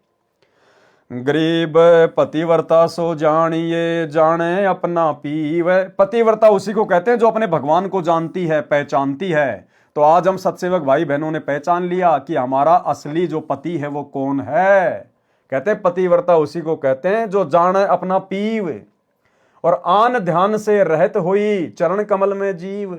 आन ध्यान से किसी और की पूजा पाठ ना करे, आन उपासना ना करे। गरीब पतिव्रता सोई लखो जाने अपना कंत। कंत यानी स्वामी, जो अपने स्वामी को जानती है, पहचानती है, वही असल में पतिव्रता औरत है कि मेरा गुरु खुद ही कबीर भगवान है, सारी सृष्टि का मालिक है। गरीब पतिव्रता सोई लखो जाने अपना कंत। आन ध्यान से रहत होई गाहक मिले अनंत। चाहे कितने देवी देवता क्यों ना मिले, घर के सामने आके खड़े क्यों ना हो जाएं, चाहे ये नकली कबीर दाढ़ी मूछ वाला भी घर के सामने आके खड़ा क्यों ना हो जाए कि मैं भगवान हूं, मैं कबीर हूं, बोले भैया हम आपको नहीं जानते, दो जोड़े हाथ, चले जाओ यहां से। गरीब पतिव्रता के बरत है अपने पीयूसु हेत। यानी पतिव्रता का एक संकल्प होता है, वो केवल अपने ही पति के साथ जुड़ी हुई होती है, उसका प्रेम, उसका हेत केवल अपने गुरुदेव से होता है।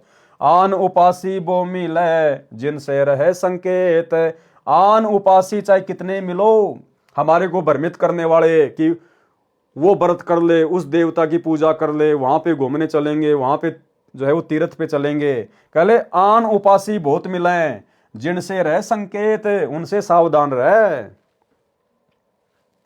गरीब पतिव्रता सो जानिए जाके दिल नहीं और। असल में पतिव्रता भगत कौन है, पतिव्रता आत्मा कौन है, जाके दिल नहीं और, जिसके दिल में अपने गुरु के अलावा और कोई परमात्मा नहीं, कोई भगवान नहीं, कोई इष्ट नहीं। जबकि सतलोक आश्रमों से जुड़े हुए भाई बहनों के दिलों में तो ये नकली कबीर, नकली मुर्दा फोटो बसी हुई है। 8 सितंबर को तो अपने गुरुजी को पूज लेंगे और जून के महीने में इस कागज के टुकड़े को, मुर्दा फोटो को कबीर भगवान मानकर उसका प्रगट दिवस मना लेंगे। तो इनके दिल में तो बहुत सारे बैठे हुए हैं, ये पतिव्रता आत्मा के लक्षण नहीं है।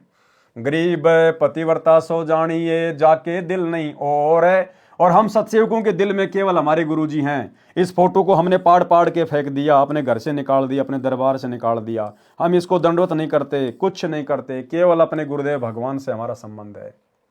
गरीब पतिव्रता सो जानिए जाके दिल नहीं और, अपने पीव के चरण बिना 3 लोक नहीं ठोर।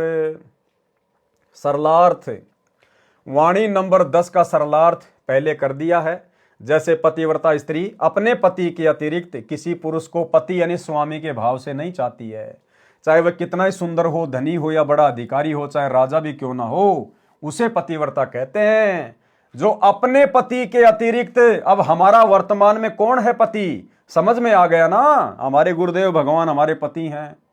तो क्या कह रहे हैं, पति के अतिरिक्त किसी पुरुष को पति यानी स्वामी भाव से नहीं चाहती। जबकि आश्रम वाले भाई बहन तो अपने पति, अपने भगवान, अपने कबीर जी के भाव से इस फोटो को पूज रहे हैं जून के महीने में। चाहे वह कितना ही सुंदर हो, धनी हो या बड़ा अधिकारी हो, चाहे राजा भी क्यों ना हो, उसे कहते हैं पतिव्रता स्त्री, पतिव्रता आत्मा।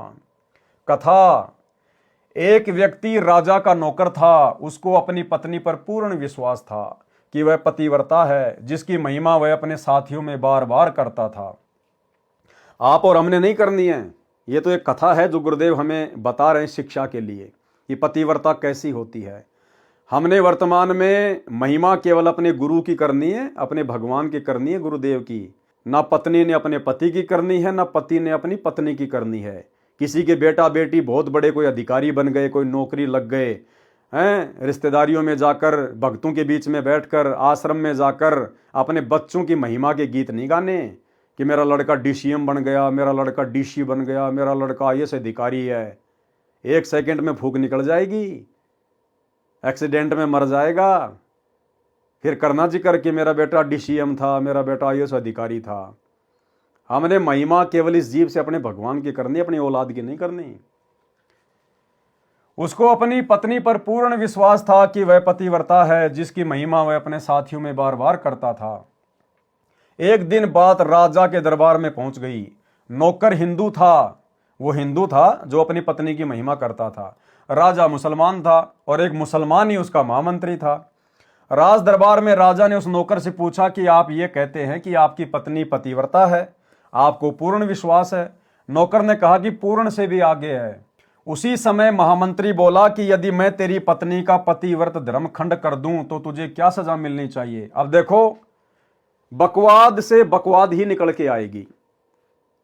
अब वो आदमी यदि, वो नौकर यदि अपनी औरत की महिमा ना करता, उसका जिक्र ना करता कि मेरी औरत जो है वो पतिव्रता है, तो राजा तक बात नहीं जाती।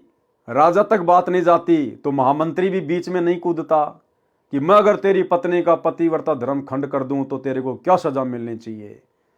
यानी भाई और बहनों, कोई परमात्मा की अगर चर्चा चलती तो सबका आत्म कल्याण होता, सबको लाभ मिलता। अब यहां पर फालतू की बकवाद शुरू कर दी तो देखना फालतू का ही रिजल्ट निकलता चला जाएगा।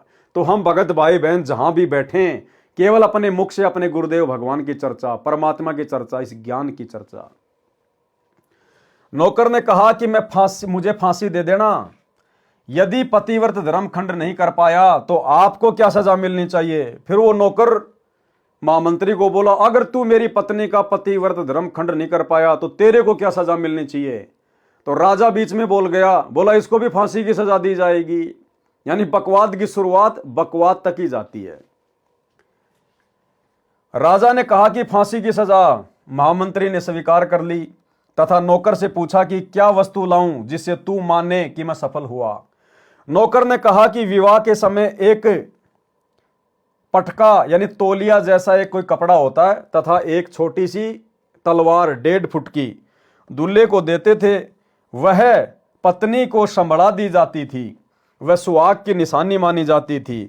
नौकर ने कहा कि वो पटका और वो कटार ला देना, मैं मान लूंगा कि आपने मेरी पत्नी का धर्म नष्ट कर दिया। अब वो तो कोई चोर के भी ला सकता है, जरूरी थोड़ी है उसको तो भैया चोर के भी तो लाया जा सकता है। वो औरत 24 घंटे वो कटार अपनी कमर से बांध के थोड़ना जो है रख के वो फिरा करती थी, लेकिन फालतू की बातें थी। तो उसने कहा कि वो कटार और वो पटका ला के दे दे, मैं मान लूंगा कि तूने मेरी पत्नी का पतिव्रत धर्म खंड कर दिया। महामंत्री उस शहर में गया और एक दूती कौन होती थी, जो औरतों तथा पुरुषों को भ्रमित करके ठगती थी तथा जो निंदा चुगली करके आपस में लड़ाई झगड़ा करवाया करती थी, उसको कहते थे दूती, और अपना स्वार्थ सिद्ध कर लेती थी, उसे दूती कहते थे। उसको बुलाया। अब उस मुसलमान महामंत्री ने उस दूती को बुलाया। महामंत्री ने उस दूती से कहा कि इस नाम का व्यक्ति है, उससे मेरी शर्त लगी है, मेरा संपर्क उस स्त्री से करवा दे, जो धन चाहिए बता दे। दूती ने कहा कि भाई भूल जा, वह पतिव्रता स्त्री है, तेरी ओर थूकेगी भी नहीं, तेरी शकल भी नहीं देखेगी, उनके परिवार के व्यक्ति भी खूंखार हैं, तेरी खाल उतार देंगे। महामंत्री ने कहा कि उसके घर से पटका तथा वो कटार चुरा कर ला दे तथा उसके गुप्तांग के पास यदि कोई निशान हो तो वह भी देखकर मुझे बताना। उस नौकर के परिवार के लोग उस शहर से थोड़ी दूरी पर एक गांव में रहते थे।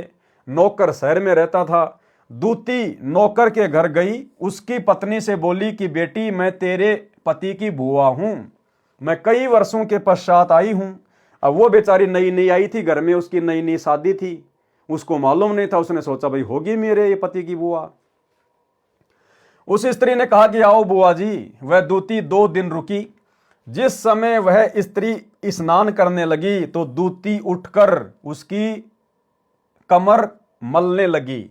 बहुत मना करने पर भी नहीं मानी और कहने लगी कि मुझे तो बेटी से भी प्यारी लगती हो, मना मत कर। ये कहकर मुख पर हाथ फेरा, जांघों की ओर झुककर देखा, आंखों को धोने के बहाने पानी मार दिया और उस स्त्री की आंखें बंद हो गई। इस प्रकार गुप्तांग के पास जांग में एक तिल था, वह देख लिया, बस काम बन गया। वह स्त्री स्नान करके रसोई में खाना बनाने गई तो दूती वो पटका और वो कटार लेकर चंपत हो गई। दूती ने पटका तथा वो कटार महामंत्री को दे दिए और जांग पर तिल की निशानी भी बता दी। महामंत्री ने राजा से कहा कि मैंने उसकी पत्नी के पास 2 दिन बिताए हैं और यह है उसका पटका तथा ये कटार उसी के हाथों से लेकर आया हूं। राजा ने दरबार लगाया, नौकर को बुलाया तथा महामंत्री ने सभा में पटका और कटार नौकर को दिखाई जो उसी की थी तथा उसकी पत्नी की जांग पर तिल भी बताया तो नौकर मान गया। राजा ने फांसी का दिन 15 दिन बाद रख दिया। और नौकर से अंतिम इच्छा पूछी। नौकर ने कहा कि मैं अपनी पत्नी से अंतिम बार मिलना चाहता हूं। राजा ने उसे आज्ञा दे दी। नौकर अपने घर गया और अपनी पत्नी से कहा कि आपने विश्वासघात किया। मैंने आपके विश्वास पर महामंत्री शेर खान से ऐसी शर्त लगाई थी। ध्यान रखना भाई और बहनों, बहुत गहरी बात है। क्या कहा उस नौकर ने कि मैंने आपके विश्वास पर, किसके विश्वास पर? वो अपनी पत्नी को कह रहा है कि मैंने आपके विश्वास पर और महामंत्री शेर खान से ऐसी शर्त लगाई थी। इसी प्रकार भाई और बहनों, वर्तमान में काल और परमात्मा दो ही शक्तियां हैं, काल और दयाल। वर्तमान में आप और हमें गुरुदेव भगवान ने क्या बताया कि जब प्रथम बार परमात्मा जोगजीत का रूप बनाकर काल के 21वें ब्रह्मांड में ऊपर तपतशिला पर आए तो दोनों में कुछ एग्रीमेंट हुए थे। और काल ने कहा था कि परमात्मा जो आपका ज्ञान समझे, जो आपकी मर्यादा में रहे, उसी को लेके जाना, बाकी मेरे लिए छोड़ देना। तो परमात्मा ने भी उसको छूट दे दी थी कि भैया जो पतिव्रता आत्मा होगी उसको तू छू भी नहीं पाएगा, और तू जितना मर्जी कोशिश कर लेना, जो मेरा होगा उसका तो तू बाल विवाह का नहीं कर पाएगा। गरीब कच्चा हीरा कृच हो नहीं सह घनमार, ऐसा ये मन हो रहा है तो लेखा ले करतार। तो इसी प्रकार भाई और बहनों, काल और परमात्मा की शर्त लगी हुई है। ये वर्तमान समय परीक्षा का समय है। परमात्मा ने ज्ञान और ध्यान देने में कोई कमी नहीं छोड़ी, समाधान करने में कोई कमी नहीं छोड़ी। 20 साल तक सत्संग कर करके हमें ज्ञान के रंग में रंग कर उसके बाद हिसार जेल में जाके बैठे परीक्षा लेने के लिए, और काल को स्वतंत्र छोड़ दिया परमात्मा ने कि भैया जो मेरा होगा उसका तू बाल विवाह का नहीं कर पाएगा। और मालिक ने कह दिया कि ये आत्माएं मेरी हैं, ये जितने भी सत्सेवक हैं ना, जो सात संगति से जुड़े हुए हैं, ये मेरी, ये पतिव्रता आत्मा है। और तू कितनी कोशिश कर लेना, मुझे इनके ऊपर पूर्ण विश्वास है, ये आत्माएं अपना पतिव्रता धर्म खंड नहीं होने देंगी। तो भाई और बहनों, वर्तमान में परमात्मा ने, सतगुरुदेव भगवान ने काल के साथ में शर्त लगाई हुई है अपनी पतिव्रता आत्माओं के विश्वास पर। इसलिए ये काल सबसे ज्यादा दुखी, सबसे ज्यादा परेशान हम सत्सेवक भाई बहनों को करता है, लेकिन बिगाड़ कुछ नहीं पाता। जिस प्रकार उस शेर खान महामंत्री ने उस औरत के पीछे वो दूती लगा दी, इसी प्रकार इस काल ने अपने दूत ये सतलोक आश्रम मैनेजमेंट हरियाणा वाले लगा दिए कि भैया इनके परमपिता परमेश्वर सतगुरु रामपाल जी भगवान के साथ मेरी शर्त लग चुकी है। अगर मैं शर्त हार गया तो 1000 साल के लिए मेरे को फांसी लग जाएगी। तो काल के हुक्म से ये दूत, उधर तो वो दूती थी, इधर ये दूत, सतलोक आश्रम मैनेजमेंट हरियाणा वाले ये कोऑर्डिनेटर, गुरुजी के बेटा बेटी, भाई बंधु रिश्तेदार, सात संगतियों में लड़ाई झगड़े करना, पुलिस प्रशासन को भेजना, अन्य भक्तों को भेज देना, भक्तों के साथ मार पिटाई करवाना, झूठे मुकदमे लगवाना, जेल करवा देना, गाली गलोच करना, सात संगतियां रुकवाना, गुरुद्रोही कह के हमारे को डराना धमकाना, पीले पर्चे निकालना।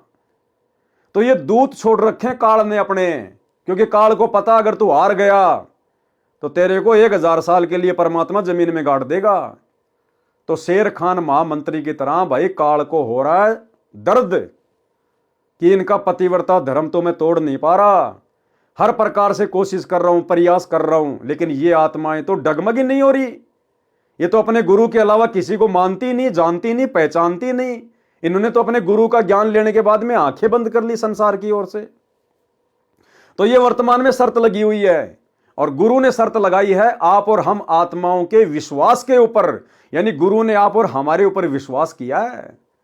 तो भाई और बहनों, यदि हमने गुरु जी का विश्वास तोड़ दिया, यदि हमने अपने पतिव्रता धर्म को खंड कर दिया, यानी परमात्मा ने कह दिया भैया वो मेरे अलावा किसी को नहीं मानते, मेरे अलावा और कोई भगवान नहीं, कोई परमात्मा नहीं, सबको रिजेक्ट कर दिया, तो काल अब क्या करेगा? इसको परमात्मा मनवाएगा, जैसे तैसे करके इसका कबीर प्रकट दिवस मनवाएगा, इसकी फोटो वापस आपके घर में लगवाएगा, इसको आपको दंडवत करवाएगा,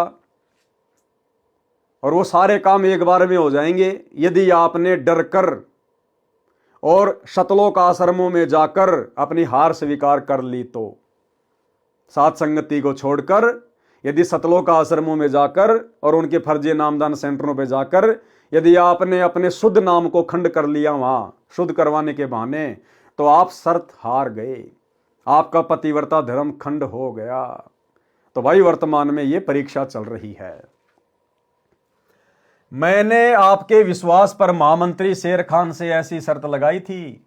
राजा के दरबार में राजा के सामने मैंने कहा था कि मेरी पत्नी का पतिव्रत धर्म कोई नष्ट नहीं कर सकता, अगर कोई कर दे तो मुझे फांसी लगा देना। अब मुझे उस दिन फांसी लगाई जाएगी। उसकी पत्नी ने सब बात बताई, परंतु दरबार में फैसला हो चुका था। वह नौकर वापस राजा के दरबार में गया, उसे कैद में डाल दिया गया। नौकर की पतिव्रता धर्म पत्नी ने परमात्मा को याद किया और राजा के दरबार में गई और राजा से नाच दिखाने की आज्ञा मांगी। स्त्री अति सुंदर थी, राजा लोग शौकीन होते हैं, आज्ञा दे दी। सभा लगी, सब मंत्री महामंत्री राजा उपस्थित थे। राजा को नाच अति सुंदर लगा और नर्तिका से कहा कि मांग, क्या मांगना चाहती है। स्त्री ने कहा कि आपकी सभा में मेरा चोर है, जिसने मेरे रुपए लिए थे वापस नहीं दिए, उसे फांसी की सजा दी जाए। राजा ने कहा कि ठीक है, बताओ कौन है चोर। स्त्री ने कहा कि आपका महामंत्री शेर खान है। शेर खान कुर्सी से उठा और कहा कि जहांपना, हे परवरदिगार, खुदा की कसम मैंने इस औरत की शकल भी नहीं देखी है। उस महामंत्री ने क्या कहा कि मैंने तो इसकी शकल भी नहीं देखी कभी, यानी खुद ही अपने जाल में फंस गया। अरे भैया, अगर तूने इसकी शकल नहीं देखी तो फिर वो कटारी किससे लाया था? जांग के ऊपर वो तिल का निशान है, वो किसका था? फंस गया। शेर खान कुर्सी से उठा और कहा कि जहांपना, हे परवरदिगार, खुदा की कसम मैंने इस औरत की शकल भी नहीं देखी है, ये सरेआम झूठ बोल रही है। तब स्त्री ने कहा कि राजन, यदि इसने मेरी शकल नहीं देखी है, ये मुझे जानता तक नहीं है, तो वे पटका और वो कटार कहां से लाया था? मैं उस सूरवीर सैनिक की पत्नी हूं जिसको तूने दूती भेजकर मेरी जांग के तिल का पता लगाया और उसी ने ये पटका तथा कटार चोरी करके इसको ला कर दी थी। उसने अपने आप को मेरे पति की बुआ बताया था। मैं नई नई इस घर में आई थी, मैं उसे जानती नहीं थी। वह दूती बुलाई गई, उसने राजा को सच्चाई बता दी। राजा ने उस नौकर को बरी कर दिया और महामंत्री बना दिया और महामंत्री शेर खान को फांसी पर लटका दिया गया। तो ठीक इसी प्रकार भाई और बहनों, इस काल की और दयाल की वर्तमान में हम आत्माओं को लेकर शर्त लगी हुई है। देखो, जिस प्रकार एक वॉलीबॉल का मैदान होता है, एक फुटबॉल का मैदान होता है, फुटबॉल का मैदान, और दोनों तरफ दो टीम होती हैं। अब उन दोनों टीमों की हार जीत भाई और बहनों उस फुटबॉल के ऊपर निर्भर करती है, फुटबॉल के ऊपर, वो किसके पैरों के नीचे आएगी। इसी प्रकार ये किस ब्रह्मांड फुटबॉल का मैदान है, दो टीम हैं, काल और दयाल, सतगुरु और काल, और हम आत्माएं हैं फुटबॉल। हम किसके पैरों के नीचे रहेंगे, उसी की जीत है। तो हमने तो अपने गुरुदेव भगवान के चरणों के नीचे रहना है, अपने परमात्मा के चरणों के नीचे। पतिव्रता स्त्री उसे कहा जाता है जो अपने पति के अतिरिक्त अन्य पुरुष से स्वेच्छा से संभोग यानी सेक्स ना चाहे, चाहे वो सोने का क्यों ना खड़ा हो, चाहे देवता पृथ्वी पर उतर आए। यदि कोई बलात्कार करता है तो उस नीच को पाप लगेगा और राजा के द्वारा दंडित किया जाएगा, परंतु इस कुकृत्य से उस स्त्री या लड़की का पतिव्रत धर्म नष्ट नहीं होता। दुष्ट शक्तिशाली व्यक्ति तो पुरुष से बलात् धन छीन ले जाता है। एक शक्तिशाली दुष्ट व्यक्ति ने जरा सी कहा सुनी होने पर ही एक व्यक्ति की गुदा में डंडा घुसा दिया। मरा तो नहीं, परंतु महीनों कष्ट रहा। इस प्रकार भगत ने पतिव्रता स्त्री के तरह अपने इष्ट देव पर समर्पित होना चाहिए। किस पर? इष्ट देव पर। तो पहले तो इष्ट की पहचान होनी चाहिए ना, इष्ट कौन है। तो आज हमें इष्ट की पहचान होगी कि इष्ट हमारा गुरु है और कोई इष्ट नहीं है। आपको कल के वीडियो में भी गुरुदेव का सत्संग सुनाया था, जिसमें गुरुदेव भगवान ने पतिव्रता स्त्री का जिक्र करते हुए बताया कि जब आप अपने गुरु को इष्ट मानकर पूजोगे, अपने गुरु को इष्ट मानकर, शब्द पे ध्यान देना इस सत्संग में, गुरुदेव कह रहे हैं एक अपने गुरु को ही इष्ट मानकर पूजना है। तो सबसे पहले तो हमें इष्ट की पहचान होनी चाहिए कि हमारा वर्तमान में इष्ट कौन है। स्वयं गुरुदेव भगवान है या फिर ये नकली कागज का टुकड़ा है? सुनिए। एक पति को छोड़कर आन में आस्था रखने वाली पत्नी को व्यभिचारिणी कहते हैं। तो अपने ही पति से हर इच्छा पूरी हो उसी को पतिव्रता कहते। तो हम जब पतिव्रता पद पर आ जाएंगे तो परमात्मा कहते हैं पतिव्रता जमी पर जो जो धर है पावे, समर्थ झाड़ू देत है ना काटा लग जावे।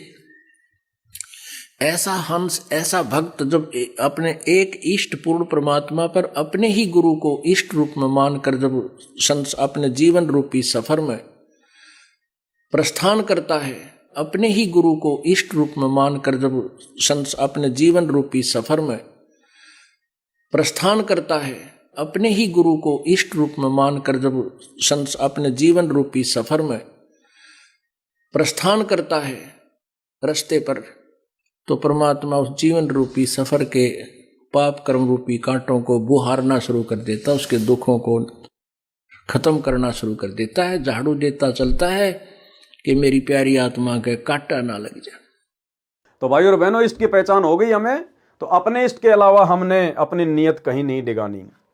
इस प्रकार भगत ने पतिव्रता स्त्री की तरह अपने इष्ट देव पर समर्पित होना चाहिए, तब परमेश्वर प्रसन्न होगा। यानी इष्ट स्वयं ही परमेश्वर है और मोक्ष प्रदान करेगा।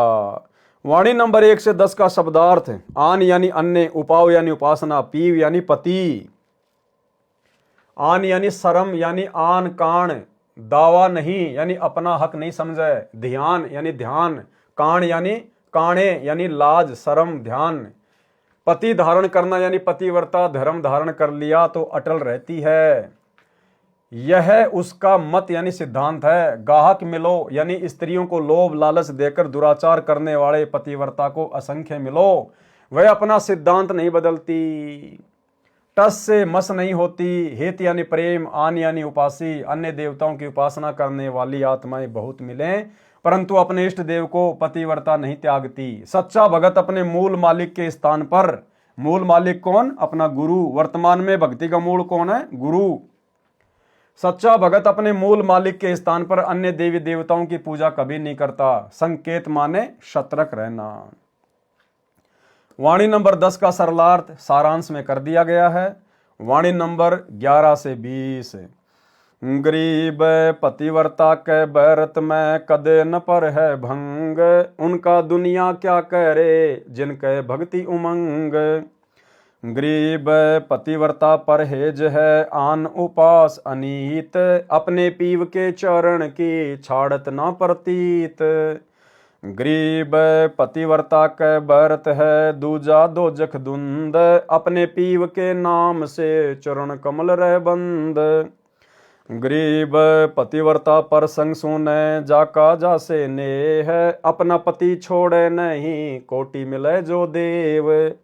गरीब पतिव्रता पर संग सुने जाकी जासे लाग, अपना पति छोड़े नहीं पूर्व बले बड़वाग।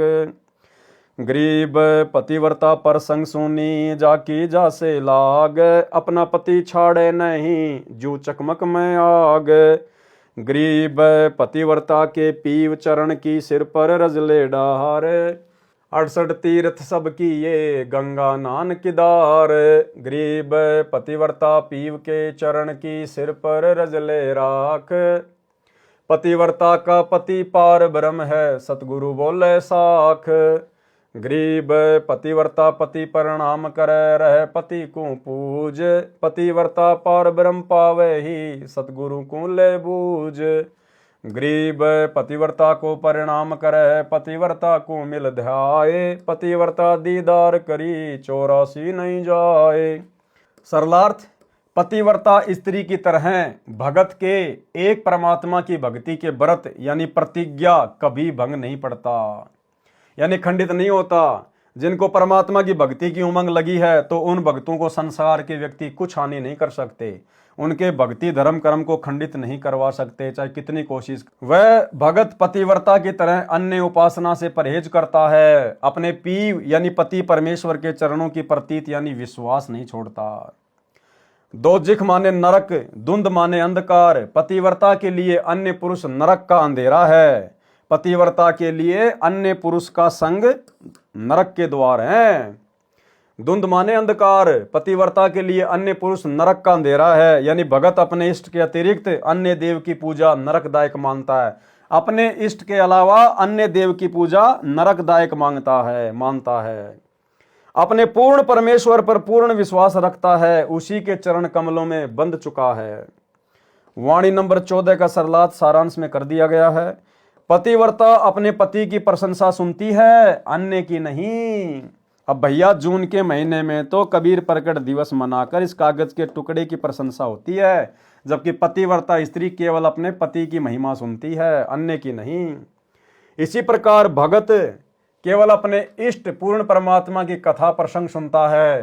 पूर्व जन्म के बड़ भाग से यानी पुण्य कर्मों के प्रभाव से भगत एक इष्ट पूर्ण परमात्मा पर दृढ़ होता है। यानी अपने गुरु को ही इष्ट मानना कोई सामान्य बात नहीं होती है। क्या कह रहे हैं गुरुदेव कि पूर्व जन्म के बड़ भाग से यानी पुण्य कर्मों के प्रभाव से भगत एक इष्ट पूर्ण परमात्मा पर दृढ़ होता है, केवल एक इष्ट पर। और थोड़ी देर पहले आपने सुन लिया गुरुदेव के मुख से कि इष्ट कौन है, केवल अपना गुरु है। तो अपने गुरु पर यानी अपने इष्ट पर दृढ़ होना कोई सामान्य बात नहीं है। इसीलिए तो केवल सत्सेवक भाई बहन ही वर्तमान में अपने गुरु जी पर दृढ़ हैं, अपने गुरु के अलावा किसी और को इष्ट नहीं मानते, क्योंकि हमारे पिछले जन्म के बड़ भाग हैं। ऐसे अभेद मानती है जैसे पत्थर में अग्नि समाई रहती है। पूर्ण परमात्मा की भक्ति में सर्व तीर्थों के भ्रमण तथा गंगा स्नान तथा केदारनाथ के दर्शन का फल भी मिल जाता है। ये विचार परम भगत में सदा बने रहते हैं। यानी सच्चा सतगुरु मिलने के बाद भगत कभी भी इन तीर्थों पे जाकर धक्के नहीं खाता। केदारनाथ, बद्रीनाथ, कावड़ लाना, जगन्नाथ जाना, कबीर मंडी जाना, फलाना जाना, वो देखने के लिए जाना, सारे तीर्थ धाम हमारे गुरुदेव भगवान के चरणों में यानी इनकी भक्ति में है। वाणी नंबर 18 का सरलार्थ सारांश में कर दिया गया है। इष्ट देव में भगत की आस्था पतिव्रता की तरह है तो वह पार ब्रह्म यानी परम अक्षर ब्रह्म सत्य पुरुष को प्राप्त होता है। अगर अपने इष्ट में आपकी आस्था परमात्मा की तरह है तो ही आप जी सतलोक प्राप्त कर सकते हैं। वाणी नंबर 21 से 45। गरीब पतिव्रता चूक नहीं, कोटिक होई अचूक, और दुनी किस काम की जैसे सिंबल रूख। गरीब पतिव्रता चूक नहीं, कोटिक मिले कुटील, और दुनी किस काम की जैसे पाहनशील। गरीब पतिव्रता चूक नहीं, धर अंबर धस कंत, संत न छोड़े संतता, कोटिक मिलो वसंत। गरीब पतिव्रता चूक नहीं, साखी चंद्र सूर, खेत चढ़े से जानिए को कायर को शूर। गरीब पतिव्रता चूक नहीं, साखी चंद्र सूर, खेत चढ़े से जानियो किसके मुख पर नूर। गरीब पतिव्रता चूक नहीं, जाका यो ही स्वभाव, भक्ति हिरंबर उर्दर भाव सर्वस जावे। गरीब पतिव्रता चूक नहीं, तन मन धन सब जावे, नाम अभय पद उर्धर छोड़े भक्ति न भावे। गरीब पतिव्रता चूक नहीं, तन मन जाओ शीस, मोर ध्वज अर्पण किया सिर साटे जगदीश।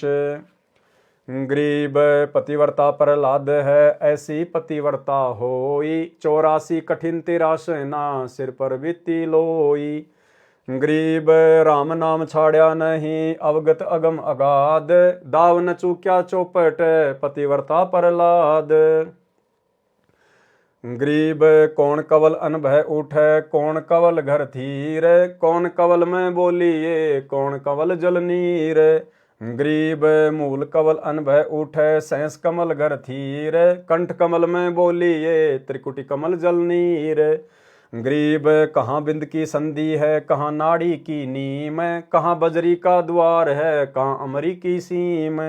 गरीब त्रिकुटी बिंद की संधि है, नाभि नाड़ी नीम, गुदा कवल बजरी कही मूलई अमर सीम।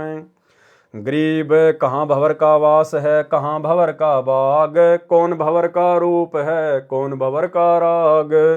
गरीब हृदय भवर का वास है, सहस कवल दल बाग, उजल हिरंबर रूप है, अनहद अवगत राग। गरीब निस्वासर कै जागैण, हासिल बड़ा नरेश, नाम बंदगी चित धरो, हाजरी रहना पेश। गरीब सुरति सिंहासन लाइए, निर्भय धुनि अखंड, चित्रगुप्त पूछे नहीं, जम का मिटी है दंड। गरीब ऐसा सुमरण कीजिए, रोम रोम दुन ध्यान, 8 बकत अधिकार करी, पतिव्रता सो जान। गरीब तारक मंत्र चित धरो, सूक्ष्म मंत्र सार, अजप्पा जाप अनादि है, हंस उतरी है पार। गरीब अंजन मंजन कीजिए, कुलकर्णी की दूर, साहिब सेती हिल मिलो, रहा सकल भरपूर। गरीब हरदम मुजरा कीजिए, यो तत् बारंबार, कुबुदि कटे कांजी मीटे, गणनामी घनसार। गरीब अजब हजारा पूप है, निगंधी गलतान, 5 तत्व नाही जहां, निर्भय पद परवान। गरीब सत्य पुरुष सायब दैणी, है सो अकल अमान, पूर्ण ब्रह्म कबीरे का, पाया हम स्थान। गरीब नेस निरंतर रम रहा, प्रकट क्या दिखलाई, दास गरीब गलतान, पद सहज रहा समाई। सरलार्थ, पतिव्रता चूके नहीं, कोटिक होई अचूक। यानी जैसे पतिव्रता के साथ जबरदस्ती हो जाती है तो भी वह अपने पति को हृदय से चाहती है, इसी प्रकार सत्य साधक एक परमेश्वर के उपासक को जबरदस्ती किसी अन्य देव स्थान पर कुल के लोग ले जाते हैं तो वह हृदय से अपने इष्ट को याद करता रहता है। उस अन्य देव में कभी इष्ट वाली श्रद्धा नहीं होती। अन्य देव तो ऐसा है जैसे सिंबल का वृक्ष होता है। लेकिन इसका मतलब ये नहीं कि हम आसानी से चले जाएं, हमने संघर्ष करना है। अगर आपके सास ससुर, आपके माता पिता आपके साथ जबरदस्ती करते हैं अन्य देवी देवताओं की पूजा करने के लिए या अन्य देवी धाम के स्थान पर जाने के लिए, तो आपने संघर्ष करना है। ये नहीं कि गुरुजी ने कह दिया लो मैं तो चली जाती हूँ, अंदर से तो अपने गुरुजी को याद करती रहूंगी। इससे भी बात नहीं बनेगी वर्तमान में, क्योंकि वर्तमान समय मोक्ष का है, प्राइम टाइम है। लड़ना नहीं, झगड़ना नहीं, लेकिन अड़ जाना है ऐसे मामले में। ऐसे मामले में केवल परमात्मा को प्रसन्न करना है। और अगर अड़ जाएंगे ऐसे मामले में कि भैया घर छूटो, चाहे जग रूठो, चाहे रूठो ये संसारा हो, अरे कौन सुनेगा फिर मेरी काल नगर में जब गुरु रूठ गया मेरा हो। तो ऐसे मामले में भैया चाहे कोई घर से निकालो, चाहे जो मर्जी करो, हमने उन देवी देवताओं के धाम पर जाकर दर्शन भी नहीं करना। चाहे परिवार का दबाव हो, चाहे सास ससुर का दबाव हो। ये ज्ञान किस लिए दिया भगवान ने वर्तमान में? संघर्ष करने के लिए। एक परमेश्वर के उपासक को जबरदस्ती किसी अन्य देव स्थान पर कुल के लोग ले जाते हैं तो वह हृदय से अपने इष्ट को याद करता रहता है। उस अन्य देव में कभी इष्ट वाली श्रद्धा नहीं होती। अन्य देव तो ऐसा है जैसे सिंबल का वृक्ष होता है, जिसके डोडे लगते हैं, वे फल जैसे लगते हैं परंतु उनमें खाद्य पदार्थ नहीं होता, रुई निकलती है। इसी प्रकार तत्व ज्ञान प्राप्त भगत को पूर्ण परमात्मा के अतिरिक्त अन्य प्रभु ऐसे व्यर्थ लगते हैं जैसे आम के वृक्ष की तुलना में सिंबल का वृक्ष व्यर्थ लगता है। धर यानी धरती, अंबर यानी आकाश, दस्कंत यानी नष्ट हो जाए, असंत यानी नास्तिक व्यक्ति।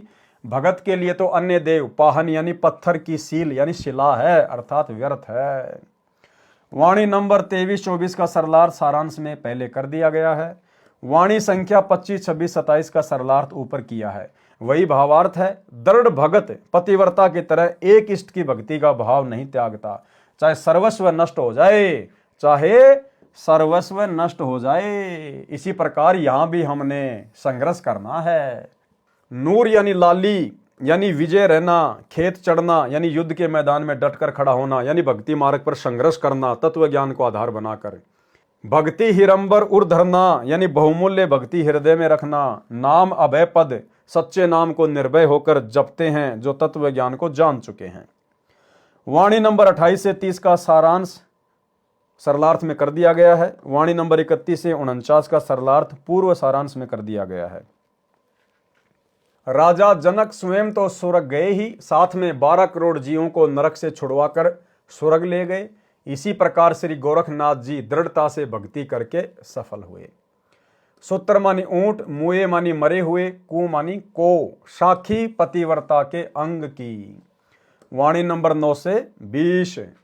गरीब पतिव्रता के संग है पार ब्रह्म जगदीश, नर आकार निज निर्मला सो है विश्व बीस। गरीब सकल समाना एक में एक समाना एक, नीचे होई तो पाई कहाँ धरत है भेख। गरीब पार ब्रह्म की पारख के नैन निरंतर नाल, और अंतर प्रकाशिया देखा अवगत ख्याल। गरीब पार ब्रह्म की जाति में मिलती हैं सब जात, सुन सरोवर विमल जल अरस अनुपम रात। गरीब आदि अनाहद अगम है पतिव्रता के पास, सैंस 21 अष्ट दल थीर करो दम श्वास। गरीब कित पंछी का खोज है कहाँ मीन का पैर, दिल दरिया में बैठ कर देखो अविगत लहर। गरीब अलल पंख के लोक को जानत है न कोई, अलल पंख का चीकला घर पावेगा सोई। गरीब सिकल बिकल संसार है पतिव्रता दिल थीर, अचल अनाहद अरस धुनी डोले नहीं शरीर। गरीब लोहा कंचन हो गया मिली पारस सत्संग, यो मन पलट है नहीं साधुओं के प्रसंग। गरीब जुगन जुगन का कुट्टल है जुगन जुगन का जिंद, पतिव्रता सो जानिए रहे मनोरथ बंद। गरीब बारे बानी ब्रह्म है सैंस कला कल धूत, पतिव्रता सो जानिए राखे मन संजूत। गरीब जो मेहंदी के पान में लाली रही समाए, यो साहब तन बीच है खोज करो सत भाए।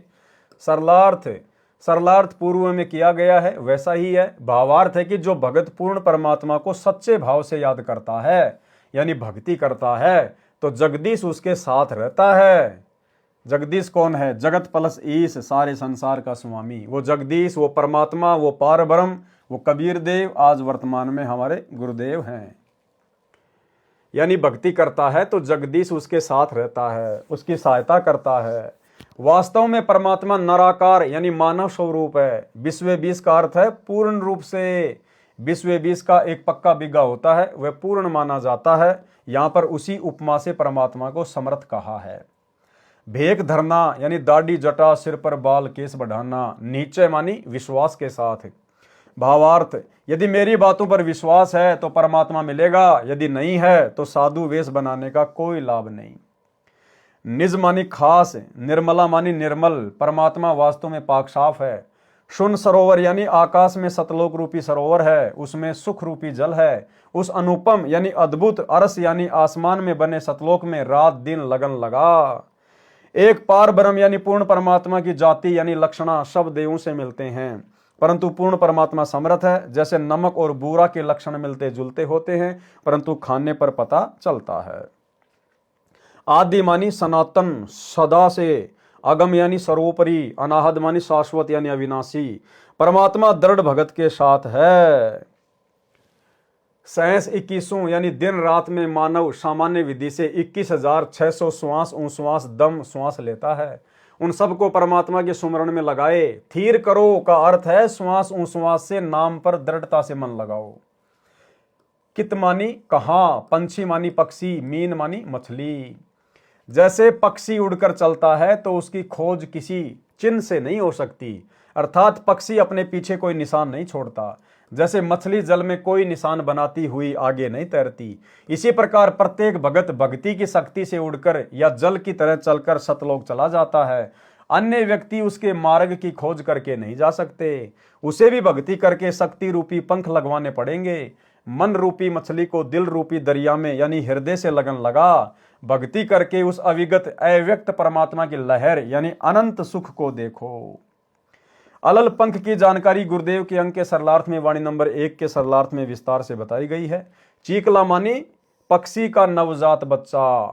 भावार्थ है कि जो भगत अंश है वह भक्ति उस भाव से करता है जैसे अलल पक्षी का बच्चा अपना ध्यान आसपास मन में लगाए रहता है। उसकी आत्मा में यह समाया होता है कि तेरा परिवार ऊपर है, जब तक वह उड़ने योग्य नहीं होता तो अन्य पक्षियों के साथ रल मिलकर रहता है, परंतु युवा होते ही उड़कर ऊपर अपने माता पिता के पास चला जाता है। इसी प्रकार संसार में रहते रहते भगत का मन हमेशा ऊपर सतलोक में होना चाहिए कि ये काल का 21 ब्रह्मांड मेरा निज घर नहीं है, मेरा घर नहीं है, मुझे अंत में भक्ति सफल करके सतलोक ही जाना है। इसी प्रकार तत्व ज्ञान प्राप्त भगत को 100% विश्वास होता है कि अपना ठिकाना सतलोक में है। वही चीकला यानी भक्ति प्रारंभ करने वाला भगत भक्ति पूरी करके निर्बाध सतलोक वाले घर को प्राप्त करेगा।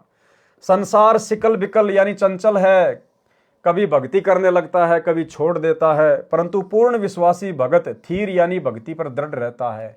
वह आकाश में परमात्मा की निरंतर धुन लगन टिकाकर लगाता है। लोहा पारस पत्थर के साथ मिलकर सोना हो जाता है, परंतु ये मन संतों के साथ रहकर भी गुण ग्रहण नहीं करता यानी साधु नहीं बनता। मन तो युगों युगों का कुटिल दुष्ट है, जिंद माने किसी गलत आदत से चिपक गया तो त्यागता नहीं। जिंद एक प्रेत होता है जो किसी को चिपक जाता है तो पीछा नहीं छोड़ता, केवल पूर्ण परमात्मा से डरता है। ये मन तो उस जिंद भूत से भी बुरा है। दृढ़ भगत तो अपने मनोरथ यानी उद्देश्य पर बंधा दृढ़ रहता है। 12 बानी का मतलब होता है पूर्ण रूप से, ब्रह्म का मतलब प्रभु यानी वास्तव परमात्मा तो पूर्ण ब्रह्म है। सहस यानी 1000 कला यानी शक्ति वाला, कल धूत यानी प्रभु तो काल है। दृढ़ भगत हर समय अपने मन को संजूत यानी संयम करके पूर्ण परमात्मा में रखता है। जैसे मेहंदी का पत्ता हरे रंग का होता है, परंतु जब उसे रगड़कर हाथों पर लगाया जाता है तो लाल रंग देता है। इसी प्रकार ये शरीर हड्डियों और मांस का ढांचा दिखाई देता है। जब इसको भक्ति में रगड़ोगे तो सत भाई यानी वास्तव में परमात्मा मिलेगा। उसकी सच में खोज करो, यानी सही कह रहा हूं कि भक्ति करके इस मानव शरीर में परमात्मा को खोजो, जबकि हमें तो परमेश्वर मिल चुके हैं। अब हमने मर्यादा में रह के आजीवन इनकी भक्ति पे लगे रहना है। वाणी नंबर 21 से 30। गरीब बिन दरिया दादुर जहां, बिन ही पर्वत मोर, बिना सवाती मोती जहां, बिन ही चंद चकोर। यानी परमेश्वर सतलोक की महिमा कर रहे हैं इन सब वाणियों में। यानी वहां पर जैसे यहाँ पर अगर कोई तालाब होगा तो उसमें मेंढक होगा, अगर बादल गरजेंगे तो बरसात होगी, अगर पेड़ होगा तो फूल होगा, काम धंधा करेंगे तो रोटी मिलेगी। लेकिन सतलोक में ऐसा कुछ नहीं है। वहां पर नैस कर्म में है, बिना कर्म के सब कुछ प्राप्त होता है। वहां पर वो ऐसा लोक है, उसकी महिमा गाई है मालिक ने। गरीब बिन दरिया दादुर जहां, दादुर यानी मेंढक, बिन ही पर्वत मोर, बिना सवाती मोती जहां, बिन ही चंद चकोर।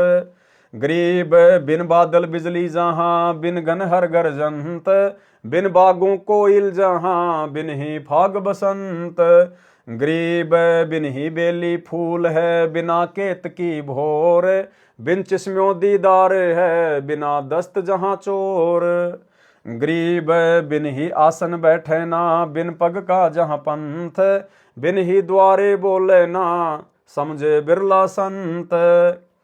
गरीब बिन जिब्या वाणी पढ़े, बिन ही अंग अनूप, बिन मंदिर जहां पौडना, अवगत सत्य स्वरूप।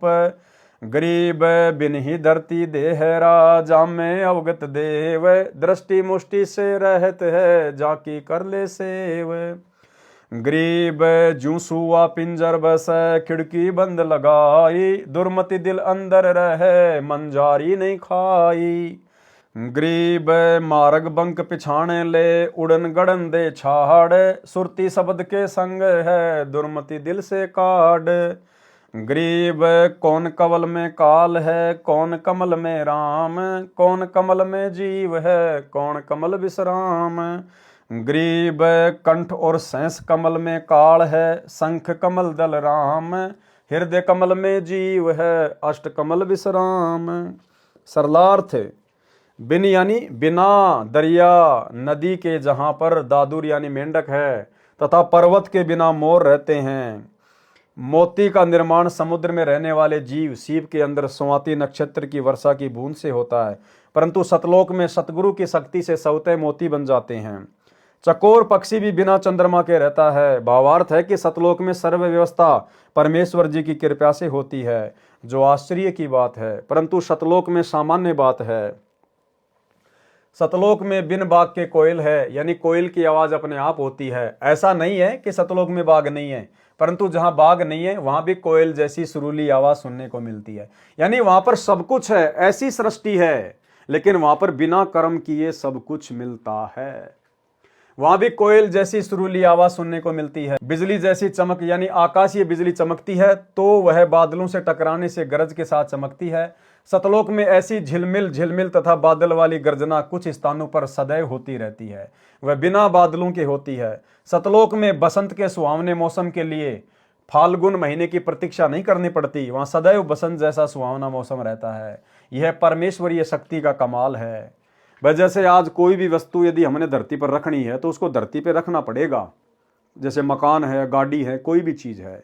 अब आप देखो, सूरज है, चांद है, ये बताओ कौन सी धरती पे वो टिके हुए हैं? बिना धरती के टिके हुए ना। तो ऐसे ही सतलोक में सारी व्यवस्था है, लेकिन केवल परमात्मा ही आधार है और कोई चीज आधार नहीं है।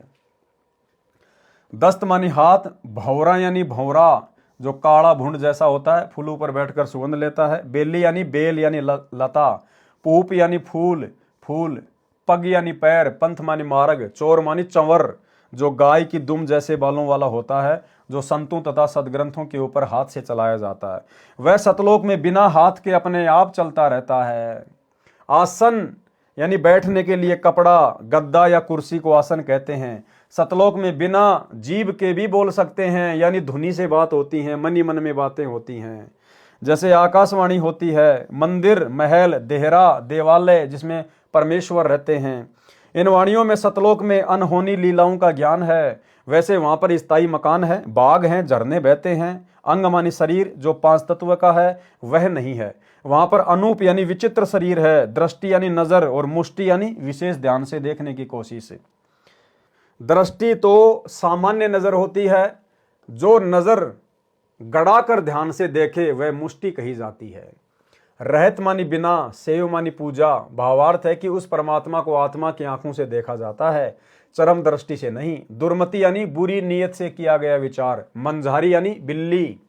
सुआ यानी तोता, सुक मानी पिंजरा, भावार्थ है कि तोता अपने पिंजरे में रहता है तो उसको बिल्ली नहीं खा सकती। दुर्मति तो बिल्ली है, आत्मा तोता है। यदि मर्यादा में रहकर भगत चलता है तो उस पर किसी के दुर्विचारों का प्रभाव नहीं पड़ता। उड़न गड़न यानी चंचलता को छोड़कर यथार्थ भक्ति मार्ग को पहचान कर उसी अनुसार साधना कर अपने दिल से पूर्व के कुविचार काट यानी निकाल कर सत्य भाव से सत्य साधना कर अपने ध्यान यानी सुरती को शब्द यानी नाम जा पर लगाए रखे। संत गरीबदास जी ने प्रश्न उत्तर से ज्ञान समझाया है। प्रश्न किया है कि काल कौन से कमल चक्कर में है तथा जीव कौन से कमल में विश्राम करता है। उत्तर दिया है कि कंठ कमल तथा सहस्र कमल में दुर्गा जो काल की पत्नी है तथा काल ब्रह्म रहते हैं। दोनों का एक ही मकसद है, इसलिए ये दोनों काल स्वरूप हैं जो जीव को फंसाए हुए हैं। हृदय कमल में यानी शिव के लोक का कार्यक्रम जिस कमल चैनल में दिखाई देता है वह हृदय कमल है। उसी में परमेश्वर जी का मिनी सतलोक वाला कार्यक्रम एक कोने में दिखाई देता है। संग कमल वहां दृष्टिगोचर होता है। उसी हृदय कमल में जीव रहता है। अष्ट कमल में जीव विश्राम करता है। यानी जब हम रात को सो जाते हैं तो हमारी जो आत्मा है, हमारा जो जीव है, वो कहाँ चला जाता है? अष्ट कमल में जीव विश्राम करता है। अष्ट कमल का यहाँ भावार्थ है कि नाभि कमल जिसकी 8 पंखुड़ियां हैं, इसे भी अष्ट कमल दल कहते हैं। सोते समय जीव अष्ट कमल में रहता है। इस प्रकार प्रश्नोत्तर में ज्ञान स्पष्ट किया है। यानी भाई और बहनों, ये हमारे कोई विशेष काम की बातें नहीं है। ये तो आदरणीय गरीबदास जी महाराज जी को इसलिए लिखनी पड़ी ताकि कोई ये ना समझे कि गरीबदास जी तो बिल्कुल अनपढ़ थे, उनको शास्त्रों का कोई ज्ञान नहीं था। इसलिए परमात्मा ने योगियों के योग को भी फैल किया और ऐसी ऐसी बातें लिख दी जो योगियों को भी पता नहीं है। लेकिन आप और हमारे ये बातें विशेष मतलब की नहीं है। हमारा बेड़ा पार होगा गुरुदेव भगवान की मर्यादा, गुरु को इष्ट मानना और अपनी भक्ति आजीवन करते रहना। वाणी नंबर 31 से 45। गरीब कौन कमल अनभय उठे, कौन कमल घर थीर, कौन कमल में बोलिए, कौन कमल जल नीर। गरीब मूल कमल अनभय उठे, सहस कमल घर थीर, कंठ कमल में बोलिए, त्रिकुटी कमल जल नीर। गरीब कहाँ बिंद की संधि है, कहाँ नाड़ी की नीम, कहाँ बजरी का द्वार है, कहाँ अमरी की सीम। गरीब त्रिकुटी बिंद की संधि है, नाभि नाड़ी नीम, गुदा कमल बजरी कही, मूलई अमरी सीम। गरीब कहाँ भंवर का बास है, कहाँ भंवर का बाग, कौन भंवर का रूप है, कौन भंवर का राग। गरीब हृदय भंवर का वास है, सहस कमल दल बाग, उजल हिरंबर रूप है, अनहद अवगत राग। गरीब निस्वासर कै जागणे, हासिल बड़ा नरेश, नाम बंदगी चित धरो, हाजरी रहना पेश। गरीब सुरति सिंहासन लाइए, निर्भय धुनि अखंड, चित्रगुप्त पूछे नहीं, जम का मिट है दंड। गरीब ऐसा सुमरण कीजिए, रोम रोम धुनि ध्यान, 8 वक्त अधिकार करे, पतिव्रता सो जान। गरीब तारक मंत्र चित धरो, सूक्ष्म मंत्र सार, अजप्पा जाप अनादि है, हंस उतर है पार। गरीब अंजन मंजन कीजिए, कुलकर्णी करी दूर, साहिब सेती हिल मिलो, रहा सकल भरपूर। गरीब हरदम मुजरा कीजिए, यो तत् बारंबार, कुबुद्धि कटे कांजी मीटे, घननामी घनसार। गरीब अजब हजारा पूप है, निगंधी गलतान, 5 तत्व नाई जहां, निर्भय पद परवान। गरीब सतपुरुष साहेब धैणी है, सो अकल अमान, पूर्ण ब्रह्म कबीर का पाया हम स्थान। गरीब नेस निरंतर रम रहा, प्रकट क्या दिखलाई, दास गरीब गलतान पद सहज रहा समाई। सरलार्थ संत गरीबदास जी ने प्रश्न उत्तर करके शरीर के अंदर का भेद बताया है। मूल कमल से अनुभव यानी अनुभव की वाणी निकालकर जीविया पर आती है। जब तक जीव परमेश्वर कबीर जी की शरण में नहीं आता, तब तक उसका अंतिम ठिकाना सहस्त्र कमल है, यानी कालजाल में ही रहता है। वह उसी को थीर यानी स्थायी मानता है। कंठ कमल जीव को बोलने में सहयोग देता है। त्रिकुटी कमल से दुख तथा प्रेम के आंसू निकलते हैं। बिंद यानी बीज शक्ति शुक्राणु त्रिकुटी से नीचे स्वाद चक्कर में आते हैं, फिर स्त्री के गर्भ में पुरुष द्वारा जाते हैं। उस शुक्राणु को स्वाद कमल में भेजने में नाड़ी सहयोग देती है, वह नाभिक कमल से जुड़ी है। गुदा कमल स्वाद कमल में बजरी यानी वीर्य है, और मूल कमल में अमरी यानी सिद्धि शक्ति है। भंवर का यह भाव जीव से है। वैसे भंवर भंवरा होता है जो फूलों की सुगंध लेता है, काले रंग का भुंड, परंतु इस वाणी में उपमा अलंकार है। भंवर का भावार्थ जीव से है। बताया है कि जब तक जीव मुक्त नहीं होता, तब तक शरीर में हृदय कमल में जीव रहता है, जागृत अवस्था में आंखों में रहता है। उसका अंतिम ठिकाना काल ब्रह्म का सहस्त्र कमल ही है, वही उसका बाग है। उसी की वासना में अंधा होकर विषयों में डूबा रहता है। जीव जो भक्ति करता है, उसका रूप उज्जवल स्वर्ण की तरह होता है। वह परमात्मा की भक्ति अनहद निरंतर करता है। यही उसका राग यानी विलाप रूप गीत है। निस मानी रात्रि तथा वासर मानी दिन, जागते रहना चाहिए, यानी भक्ति भजन में गफलत नहीं करना चाहिए। इससे भक्ति का नरेश यानी भगत राज कहलाएगा। उसे यह हासिल यानी उपलब्धि होगी। गरीब रोम रोम धुन होत है, छत्रपति है सोए।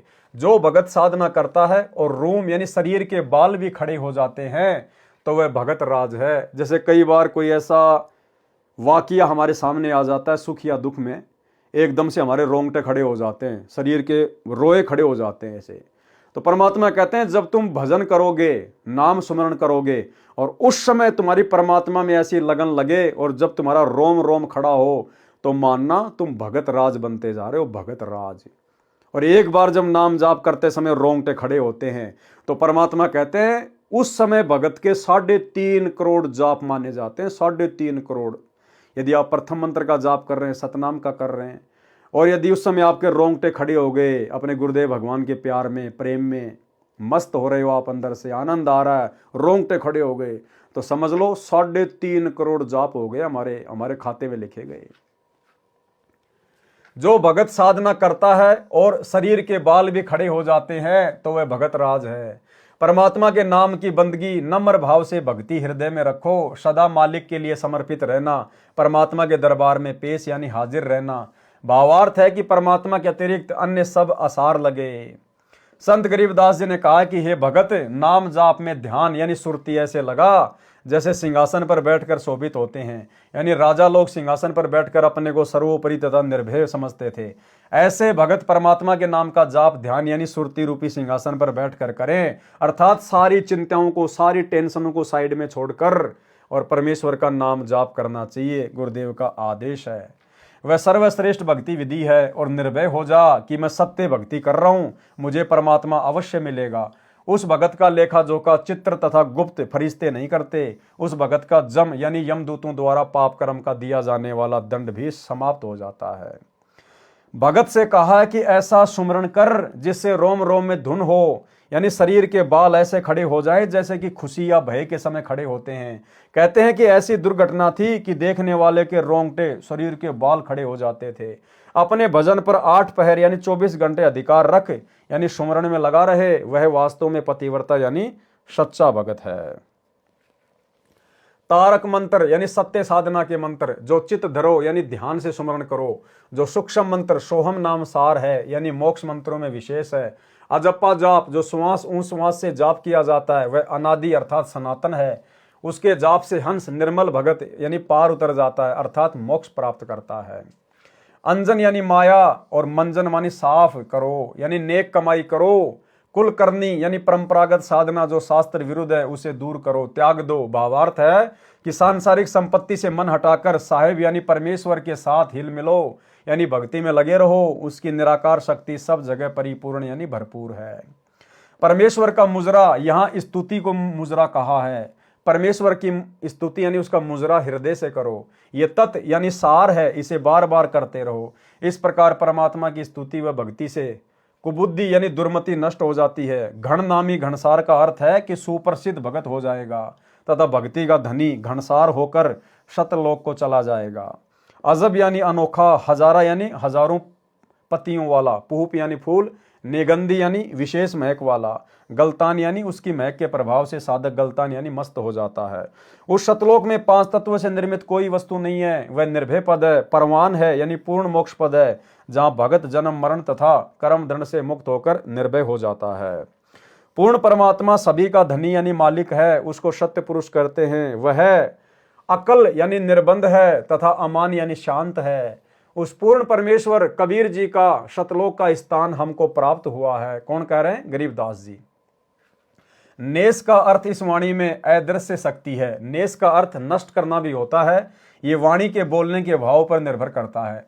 नेस यानी परमात्मा की निराकार शक्ति निरंतर कण कण में समाई है। उसको प्रकट कैसे दिखाएं? संत गरीबदास जी ने कहा है कि यह गलतान पद यानी सुखदायक स्थान है, जहां साधक जाकर मस्त हो जाता है। वह सुख भगत में सामान्य रूप से प्रवेश हो जाता है। उसको सिद्धियां आदि दिखाने की आवश्यकता नहीं पड़ती। स्वामी रामदेवानंद गुरु महाराज जी की असीम कृपा से पतिव्रता के अंग का सरलार्थ पूरा हुआ।